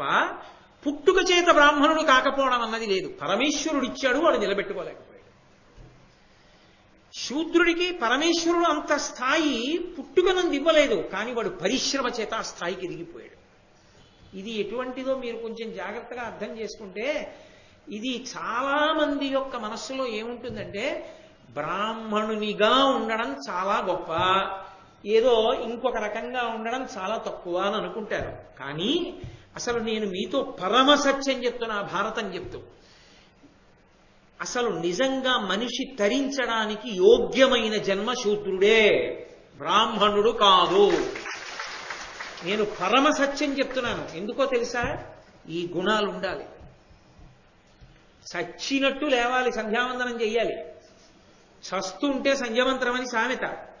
ప్రాణం పోతోందనుకోండి, ప్రాణోత్క్రమణం అయిపోతోంది, తెల్లవారు సమయం, అప్పుడైనా సరే ఎగౌపిరి వస్తుంటే తను చేయలేకపోతే కొడుకుని పిలవాలి. హాస్పిటల్కి తీసుకెళ్ళమని కాదు, నా పేరు చెప్పి అర్ఘ్యం విడిచిపెట్టేరా అని చెప్పాలి. సంధ్యావందనం అంత ప్రధానం. సంధ్యావందనం చేసి తీరాలి. శాస్త్రములు, పురాణములు, కావ్యములు అవసరం ఉన్నా లేకపోయినా చదువుకుంటూ ఉండాలి.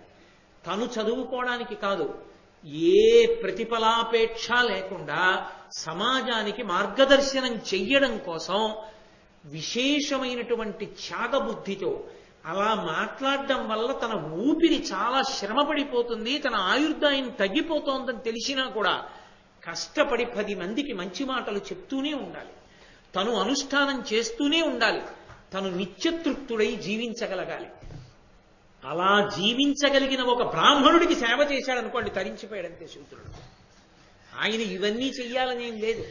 మీరు చూడండి, పెద్ద పెద్ద అధికారంలో ఉన్న వాళ్ళు ఉంటారు, నాతో తరచుగా అంటుంటారు, నేను అదేం గొప్ప కంటం లేదు. వాళ్ళు ఏమంటారంటే, వినాలని ఉంటుందండి, ఎక్కడవుతుంది, రాలేకపోతున్నాం, సాయంకాలం బోలెడంత పని, రాత్రి 9 అయితే కానీ బయటికి రాలేము, ఎక్కడ రాగలం అంటాడు. ఒక జిల్లా స్థాయిలో ఉన్నటువంటి అధికారికి ఏ భారతమో వినాలనున్నా, ఏ రామాయణమో వినాలనున్నా, ఏ దేవాలయ ప్రాంగణంలోకో వెళ్ళి భార్యాబిడ్డలతో కూర్చుని ప్రదక్షిణం చేసి సంతోషంగా కాసేపు భజన చేసుకుంటూ గడపాలనుకున్నా అది కళ. ఎందుకని? ఆయన నిర్వర్తించవలసినటువంటి పెనుకర్తవ్యమే ఆయన తలకి పెద్ద భారం అవుతుంది. 2-3 రోజులు అలా గడపడానికి ఆయన నిర్ణయించుకుంటే ఆయన కుటుంబం పండగ చేసేసుకుంటుంది. అమ్మయ్యా, ఇన్నాళ్ళకి సంతోషంగా మేము గడిపాం. అసలు ఆయన దొరుకుతారేంటి? ఇంటికొచ్చినా ఎప్పుడూ ఫోన్లే మాట్లాడుతూ ఉండడమే. ఎందుకని? వాళ్ళ కర్తవ్యం అటువంటిది. బ్రాహ్మణ కర్తవ్యం కూడా అలా ఉండాలి. ఇవాళ ఉపన్యాసం చెప్తున్నాడని చదువుకోవడం కాదు, అవసరం ఉన్నా లేకపోయినా శాస్త్రాల్ని పరిశీలనం చేస్తూనే ఉండాలి. ఆ గుణములను సంపాదించుకోవడానికి యుద్ధం చేస్తూ ఉండాలి. ఎందుకని? ఓర్పుతో ఉందాం అనుకుంటాడు, ఎవరి మీద దెబ్బలాడతాడు. వెళ్ళి పరమేశ్వరుడికి క్షమార్పణ చెప్పుకోవాలి. ఓర్పు తరిగింది ఇవ్వాలి నాకు, ఈశ్వర ఇంకా ఓర్పుని, ఇంకా సహించగలిగిన శక్తిని అని అడగాలి తప్ప, ఓర్పు తెగిపోతే యుద్ధభూమిలోకి వెళ్ళి యుద్ధం చేసేసి తాను చావడమో చంపడమో క్షత్రియుడికి ధర్మం, బ్రాహ్మణుడికి కుదరదు. ఓర్పే పట్టాలంతే. అందుకే బ్రాహ్మణుడిగా పుట్టడం అదృష్టం. అంతకు ముందు ఏవో ఆ లక్షణాలు ఉంటే ఇప్పుడు ఇచ్చాడు ఈశ్వరుడు, అలా చెయ్యి, అలా బ్రతుకని ఇచ్చాడు. అలా బ్రతుకు అని ఇస్తే అలా బ్రతకకపోతే వాడు శూద్రుడైపోయాడయా. అంత అక్కర్లేదులేరా, నువ్వు ఇలా అనుష్ఠానం చేసుకో, నువ్వు ఈశ్వరుణ్ణి పొందుతావు అన్నా కూడా లేదు, నేను ఒక బ్రాహ్మణుల్లా బతుకుతానని కష్టపడి గుణములను సంపాదించుకున్నాడు. బ్రాహ్మణుడు కాలేకపోయాడు, కానీ ఉత్తముడైన శూద్రుడయ్యాడు ఆయన. బ్రాహ్మణుడు మాత్రం బ్రాహ్మణుడిగా నిలదొక్కోకపోతే శూద్రుడైపోయాడు. బ్రాహ్మణుడు శూద్రుడైపోతాడు, కానీ శూద్రుడు బ్రాహ్మణుడు కాలేకపోయినా ఉత్తమ శూద్రుడై వచ్చే జన్మలో ఉత్తమ బ్రాహ్మణుడిగా పుట్టేస్తాడు. కాబట్టి నేను చెప్పిన మాట ఈశ్వర శాసనానికి వ్యతిరేకంగా ఎక్కడుంది? లేదు. నేను చెప్పింది సత్యం. కాబట్టి గుణ విభాగము చేతనే బ్రాహ్మణుడిగా నిలబడడం సాధ్యం, పుట్టుక చేత కాదు. ఆ గుణములను సంతరించుకుని నిలబడితేనే బ్రాహ్మణుడు. ఆ గుణములు లేని నాడు పుట్టుక చేత బ్రాహ్మణుడైనా శూద్రుడిగానే పరిగణింపబడతాడు ఈశ్వరుడి చేత. తప్ప ఏదో పుట్టాను కదా అని చెయ్యకూడని పనులన్నీ చేస్తూ నేను బ్రాహ్మణుణ్ణి అని చెప్పుకుంటే ఈశ్వరుడు అంగీకరించడో కొండ బద్దల కొట్టి చెప్పాడు ధర్మరాజు గారు. అంగీకరించాడు నహుషుడు, శాప విమోచనమైంది. కాబట్టి అందులో తిరిగేమీ లేదు. కాబట్టి బ్రాహ్మణుడిగా పుట్టినవాడు ఒళ్ళు దగ్గర పెట్టుకుని బ్రాహ్మణుడిగా బతకడానికి ప్రయత్నం చెయ్యవలసిందే. అందరికన్నా అట్టడుగునున్నవాడు ఒక్కడుగేసినా ముందుకు వచ్చినవాడే, బాగా పైనున్నవాడు ఒక్కడుగు జారినా కిందకు వచ్చినవాడే. ఎవరు ఎక్కడ ఎలా ఉండాలో, ఎంత జాగ్రత్తగా ఉండాలో నేర్చుకోమని చెప్తుంది భారతం. అందుకే అంత స్పష్టంగానూ చెప్పాడు. బ్రాహ్మణ భక్తి లేనివాడైతే అంతమంది బ్రాహ్మణుల్ని ఎందుకు గౌరవిస్తాడు? అది ఉన్నమాట, వేదాంతర్గతమైన మాట. దానికి సాక్ష్యం నహుషుడికి శాప విమోచనం అవడమే. చాలా సంతోషించాడు నహుషుడు. అబ్బా, చాలా అద్భుతమైనటువంటి జవాబు చెప్పావయ్యా, నిజమే నువ్వు చెప్పింది. లేకపోతే స్వయంభవమును నిర్ణయం చేసినటువంటి ఈ వర్ణ వ్యవస్థ గురించినటువంటి ఆలోచన ఎలా సాధ్యం అవుతుంది?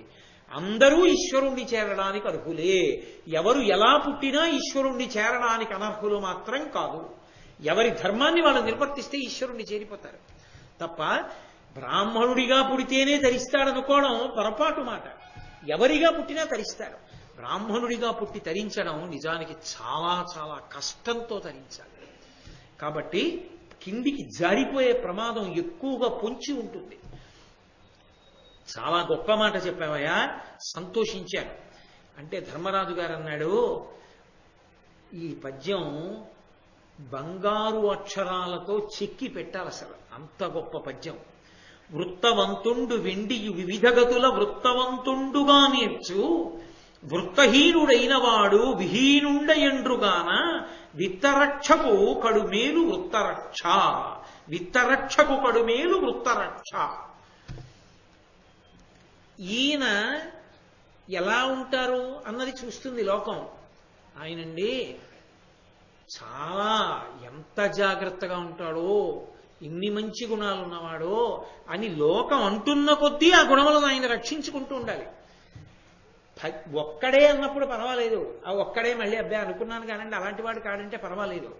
1,000,000 మంది ఆయన చాలా ఉత్తముడు అన్నారు అనుకోండి, 1,000,000 మంది ఉత్తముడు కాడనడానికి సమయం చాలా తక్కువ పడుతుంది, ఒకడు అనడానికి ఎక్కువ సమయం పడుతుంది. ఎందుకో తెలుసా? ఆ ఒక్కడు మళ్ళీ వీడు ఉత్తముడు కాడంటే నన్నేమని అంటారేమో, నిన్న ఉత్తముడు అన్నాడు ఇవాళ ఉత్తముడు కాడంటున్నారని అనడానికి భయపడతాడు ఒకడైతే. 1,000,000 మంది ఒక వ్యక్తిని మంచివాడన్నారు అనుకోండి, ఆ వ్యక్తిలో కించిత్తు దోషం ఎక్కడైనా దొరికిందనుకోండి, అసలు అది వెతకడానికే సభలకు కూడా వచ్చేవాళ్ళు ఉంటారు. ఆయన యందు ఏమైనా దోషం దొరుకుతుందా అని తిరుగుతుంటారు కొంతమంది. అలా దొరకగానే దాన్ని భూతద్దంలో చూపించేసి వెంటనే పనికిమాలినవాడు అని నిర్ధారణ చేసేస్తుంది. లోకంలో అది పలుతెరగుల వెళ్ళిపోతుంది. అందుకే విత్తరక్ష కన్నా వృత్తరక్ష అవసరం అవుతుందయా. ఎవరు నడవడిని నిలబెట్టుకోవాలనుకుంటాడో, పరమ జాగ్రత్తగా బ్రతకాలనుకుంటున్నాడో అటువంటి వాడికి విత్తం పోయినా పర్వాలేదు, డబ్బు పోయినా లెక్క పెట్టడు, తన నడవడిని రక్షించుకోవడానికే జాగ్రత్త పడతాడు. కాబట్టి విత్తరక్ష కన్నా వృత్తరక్ష గొప్పది ఎవరికైనా కూడా, ఎవరికైనా అదే గొప్పది. ఆ మార్గంలో వెళ్ళినప్పుడు ఎవరైనా ముందుకే వెడతారు తప్ప వెనక్కి రారు. మళ్ళీ దానికి సమాధానం చెప్పాడు. బ్రాహ్మణుడు కూడా వెనక్కి జారడం. వృత్తరక్ష చేసుకున్న నాడు అంటే నడవడిని నియంత్రించుకున్ననాడు బ్రాహ్మణుడు బ్రాహ్మణుడిగా ఉంటాడు. నడవడిని నియంత్రించుకున్నవాడు కిందివాడు పైకెక్కుతాడు తప్ప కిందకి జారడం. తన పని తాను చేసుకున్న నాడు ఎవడైనా ఈశ్వరుణ్ణి చేరుతాడు. కాబట్టి విత్తరక్ష కన్నా వృత్తరక్ష కొరకే పెద్దలైన వాళ్ళు ప్రయత్నిస్తూ ఉంటారయా నహుషా. అందుకని లోకంలో అది మంచి వాళ్ళ యందు ఉండేటటువంటి లక్షణం. చాలా సంతోషించాడు నహుషుడు. చాలా మంచి మాట చెప్పావు. అయితే నేను నిన్నిప్పుడు 3వ ప్రశ్న వేస్తున్నాను. ఏమిటి ఆ 3వ ప్రశ్న అంటే, అప్రియం మరి నీతో లోకంలో అప్రియంబు చేసియు మరి అనృతమాదియు హింస గావింపనీయం మహాత్ముడేగు సుగతికి అండ్రది ఎట్లు అహింస అనగా ఇంత విశేషమెట్లయ్యే చెప్పుమా. లోకంలో అనేకమైనటువంటి మంచి గుణాలు చెప్పబడతాయి. కొన్ని గుణములు వేదంలో చెప్పినటువంటి గుణములు అందరికీ అన్వయం అవుతాయి. అవి కొంతమందికే అన్వయం అవుతాయి అని అనుకోకూడదు. కొన్ని గుణాలు, దొంగతనం చేయకండి అన్నారనుకోండి, అది బ్రాహ్మణులకే వర్తిస్తుందండి అనకూడదు, అందరికీ వర్తిస్తుంది. కాబట్టి అందరూ పొంది ఉండవలసినటువంటి గుణములు కొన్ని ఉన్నాయి. వాటన్నిటిలోకి గొప్పదిగా దేన్ని చెప్తారంటే అహింసా పరమో ధర్మ. అన్నిటిలోకి అహింస గొప్పది. ఆయన అబద్ధాలు ఆడతాడండి కానీ గొప్ప అహింసావాది, ఆయన దేవతగా మారతాడు. మరి ఏమయ్యా పక్కన దోషం ఉంది కదా, అబద్ధాలాడే దోషం. అబద్ధాలాడే దోషం ఉన్న అహింసావ్రతంలో ఉన్నటువంటి వాడు దేవతలుగా మారుతున్నాడు. అహింస అనబడేటటువంటి గుణానికి అంత శక్తి ఎక్కడి నుంచి వచ్చింది? అది పక్కన చిన్న దోషాలున్నా కూడా దాటి శక్తిని ఎందుకు ఇవ్వగలుగుతోంది? అహింసకు అంత శక్తి ఎక్కడి నుంచి వచ్చింది అని అడిగాడు. అడిగితే మళ్ళీ యథార్థానికి ఇది చాలా చాలా కఠినమైన ప్రశ్న అండి. అహింస అన్నారనుకోండి, నిజానికి 100కి 100 అహింసా వ్రతం చేసేటటువంటి వాడు లోకంలో కనపడడు. ఎందుకు కనపడడో తెలుసా? ఈ ఉపన్యాసం చెప్పి నేను ఇంటికి వెళ్ళి చపాతీ తిన్నాననుకోండి, అది కాల్చినప్పుడు కొన్ని కీటకాలు చచ్చిపోయా, హింస జరిగిందా లేదా? ఎక్కడ జరుగుతుంది అహింస? నేను వెళ్ళి పడుకున్నాను అనుకోండి, ఆ దుప్పటి మీద ఉన్నటువంటి కొన్ని క్రిమికీటకాదులు చచ్చిపోతాయా? నేను ఇప్పుడు మాట్లాడుతుంటే ఈ శబ్ద తరంగాలు చాలా పెద్దగా వస్తున్న కారణం చేత కొన్ని ప్రాణులు చనిపోయాయా? మరి అహింస ఎలా సాధ్యం అవుతుంది? అందుకే మీరు చాలా జాగ్రత్తగా అర్థం చేసుకుంటే వేదమునందు అహింస అన్న మాటకు అర్థం వేరు. వేదమునందు అహింస అన్నది ఆశ్రమాన్ని బట్టి ఉంటుంది. అందరికీ ఒకలా ఉండదు అహింస. గృహస్థు ఉన్నాడనుకోండి, ఆయన చేసేది పాకయజ్ఞము అంటారు, వంట చేసుకోవడం. ఆయన వంట చేసుకుంటే కట్టెలలో కొన్ని పురుగులు ఉంటాయి, కాలిపోయి చచ్చిపోతాయి. నీళ్లలో కొన్ని పురుగులు చచ్చిపోతాయి. వంట చేసుకుంటే కొన్ని చచ్చిపోతాయి, తింటుంటే కొన్ని చచ్చిపోతాయి, మాట్లాడితే చచ్చిపోతాయి, నడిస్తే చచ్చిపోతాయి. అయినా కాయగూరలు తరుగుతుంటే కొన్ని చచ్చిపోతాయి, కాయగూర ఉడికిస్తే కొన్ని చచ్చిపోతాయి. మరి ఆ దోషం గృహస్థుకి రాదు అన్నారు. అది హింస కిందకి రాదు గృహస్థుకి. వేదం ఒప్పుకుంది. ఎందుకు రాదు అని అడిగారు. గృహస్థు పంచయజ్ఞములు చేస్తూ ఉంటాడు. ఇంటికొచ్చిన అతిథికి అన్నం గృహస్థే పెడతాడు, సన్యాసికి అన్నం గృహస్థే పెడతాడు, బ్రహ్మచారికి అన్నం గృహస్థే పెడతాడు, బయట ఉన్నటువంటి ప్రాణులకు అన్నం గృహస్థే పెడతాడు. తన ఇంట్లో ఉన్నటువంటి కొన్ని ప్రాణులు గృహస్థు ఇంట్లో ఉన్నవే తిని బతుకుతూ ఉంటాయి. గోడ మీద బల్లి, పక్కలో నల్లి, తల్లో పేలు, ఇవన్నీ మరి గృహస్థు మీద ఆధారపడి లేవు. ఇవన్నీ కూడా గృహస్థు మీద ఆధారపడి ఉన్నాయి. ఇన్ని ప్రాణులను నిలబెట్టిన కారణం చేత తప్పక చేస్తున్న హింస ఏది ఉందో అది అహింస కిందకే వెడుతుందన్నారు. అదే ఒక సన్యాసి ఉన్నాడు అనుకోండి, సన్యాసి వంట చేయించుకు తిన్నాడు అనుకోండి, పీఠాధిపతి వినా, పీఠాధిపతుల ధర్మం వేరు. పీఠాధిపతి కాని సన్యాసి, ఏ శంకరాచార్యుల వారో పెట్టిన పీఠాధిపతుల వంటి వారికి వేరు మినహాయింపు ఉంటుంది, అది వేరు పీఠాధిపత్యం. సన్యాసి వంట చేసుకు తిన్నాడు అనుకోండి, విరుద్ధం, చేసుకోకూడదు. అందుకే సన్యాసి భిక్షకి వెడతాడు. ఆకలి రోగం ఆయనకి. నాకు దగ్గొచ్చింది అనుకోండి, అది దగ్గే వరకే మందు వేసుకుంటాను తప్ప మందు చేదుగా ఉందా, మందు తీయగా ఉందా, కమ్మగా ఉందా, తీయగా ఉన్న మందు కాబట్టి 3 నెలలు ఉచ్చుకుందాం సరదాగాను, అలా ఏమి ఉండదు.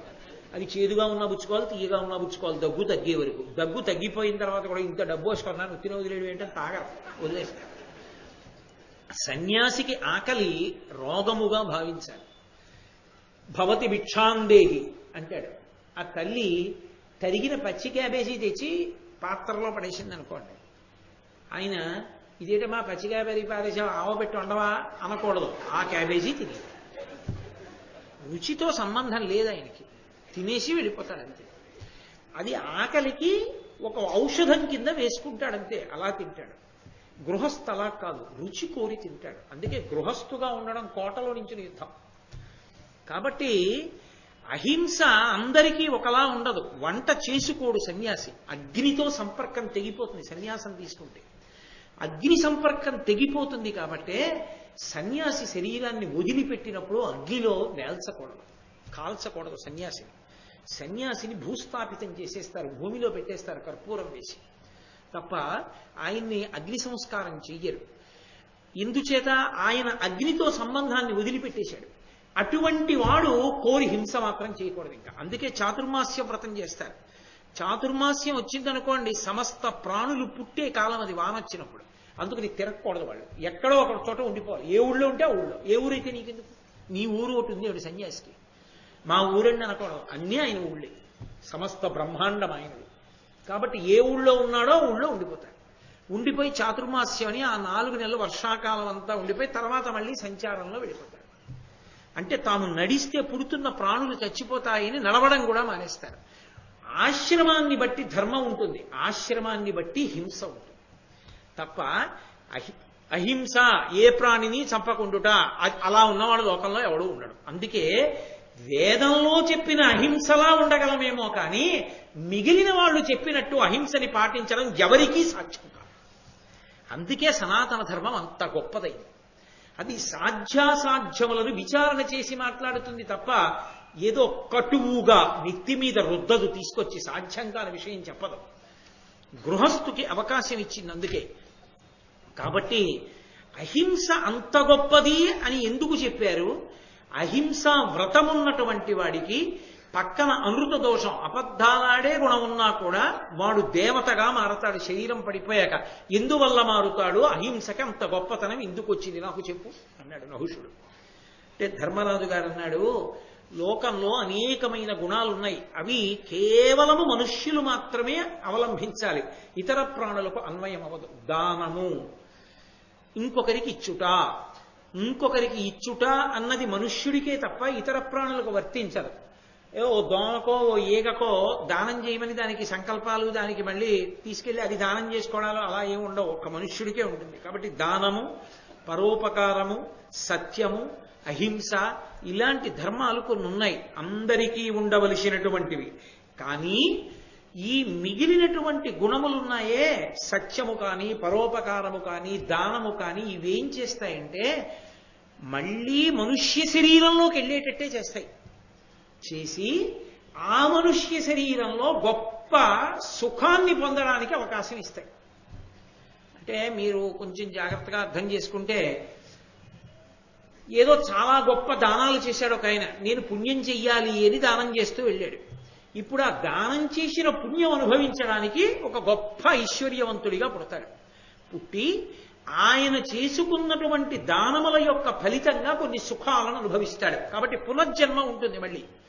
కానీ ఎవడు అహింసావ్రతాన్ని పట్టుకున్నాడో వాడు మాత్రం పునర్జన్మ పొందడు.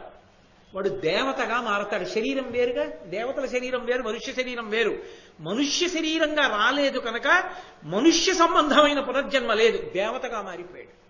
మారిపోయి దేవతగా ఉంటాడు.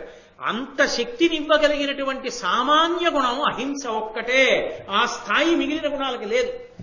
అందుకే అహింసావ్రతము మిగిలిన దోషములు కొద్దిగా ఉన్నా అహింసావ్రతం పట్టుకున్నవాడు అంత ఉన్నతిని పొందుతాడని శాస్త్రంలో చెప్పబడింది. అది కారణం అన్నాడు ధర్మరాజు గారు. వెంటనే విడిచిపెట్టేశాడు భీమసేనుడు. విడిచిపెట్టేసి, అద్భుతమైన జవాబులు చెప్పావయ్యా ధర్మరాజా, చాలా సంతోషాన్ని పొందాను, కాబట్టి నీ తమ్ముడిని విడిచిపెట్టానన్నాడు. వెంటనే నహుష చక్రవర్తిగా మారిపోయాడు. మారిపోయి, నువ్వు ఇన్ని విషయాలు విన్నావు, విన్న విషయాల్ని రాగద్వేషాలు లేకుండా శాస్త్రం చెప్పిన దాన్ని చెప్పినట్టుగా మనసులో పెట్టుకున్నావు కాబట్టే నేను ప్రశ్నలు అడిగితే చెప్పగలిగావు. నీ వంటి వాడికి చెప్పాలి, చెప్తే కూర్చో అని వేదాంత రహస్యాలు కొన్ని బోధించాడు. బోధించి నహుషుడు తన లోకానికి తాను వెళ్ళిపోయాడు. అప్పుడు ధర్మరాజు గారు సంతోషంగా భీమసేనుణ్ణి తీసుకుని మిగిలినటువంటి సోదరులైనటువంటి అర్జున, నకుల, సహదేవులు, భార్య ద్రౌపదీదేవి దగ్గరికి సంతోషంగా వెళ్ళిపోయాడు. మహాభారతంలో 2 ప్రశ్నలు, నహుష ప్రశ్నలు, యక్ష ప్రశ్నలు అని. ఈ రెండిటికీ జవాబులు ధర్మరాజు గారే చెప్తారు. ఇవి మనుష్య జీవితంలో ఉన్నతిని పొందడానికి కావలసినటువంటి సోపానాన్ని నిర్ణయించేసి చెప్తాయి. అందుకే ఆరణ్య పర్వమునందు ఇవాళ చెప్పినటువంటి ఘట్టం ఏదుందో ఆ ఘట్టాన్ని చాలా విశేషమైనటువంటి ఘట్టంగా లోకంలో భావన చేస్తారు. అంత గొప్ప ఘట్టాన్ని ఇవాళ పరమేశ్వరుడు నా చేత చెప్పించి నన్ను ధన్యుణ్ణి చేశారు. వినడానికి అవకాశం ఇచ్చి మిమ్మల్ని ధన్యుణ్ణి చేశాడు. ఆ పరమాత్మకి నమస్కారం చేస్తూ రేపటి నుంచి ఇంకా చాలా గొప్ప ఘట్టాలు నడుస్తాయి. కారణం ఏమంటే మార్కండేయ మహర్షి ప్రవేశిస్తారు. మార్కండేయుడి గొప్పతనం ఏంటంటే దీర్ఘాయుష్మంతుడు, కొన్ని యుగాలు చూసేశాడు. ఆయన మాట్లాడతాడు ధర్మరాజు గారి దగ్గరికి వచ్చి, రేపు సాయంకాలం 6:30 తిరిగి కలుసుకున్నప్పుడు వాటి గురించి చెప్పగలిగిన సమర్థతని కృష్ణ పరమాత్మ నాకు కృప చేసి చెప్పించుగాక అని ప్రార్థన చేస్తూ, మంగళాశాసనపరై పదాచార్య పురోగమై సర్వైశ్చ పూర్వైరాచార్యై సత్కృతాయాస్తు మంగళం. మంగళం కోసలేంద్రాయ మహనీయ గుణాత్మనే చక్రవర్తి తనూజాయ సర్వభౌమాయ మంగళం. ఉమాకాంతాయ కాంతాయ కామితార్థప్రదాయినే శ్రీగిరీశాయ దేవాయ మలినాథాయ మంగళం. సర్వం శ్రీ ఉమామహేశ్వర బ్రహ్మార్పణమస్తు. స్వస్తి.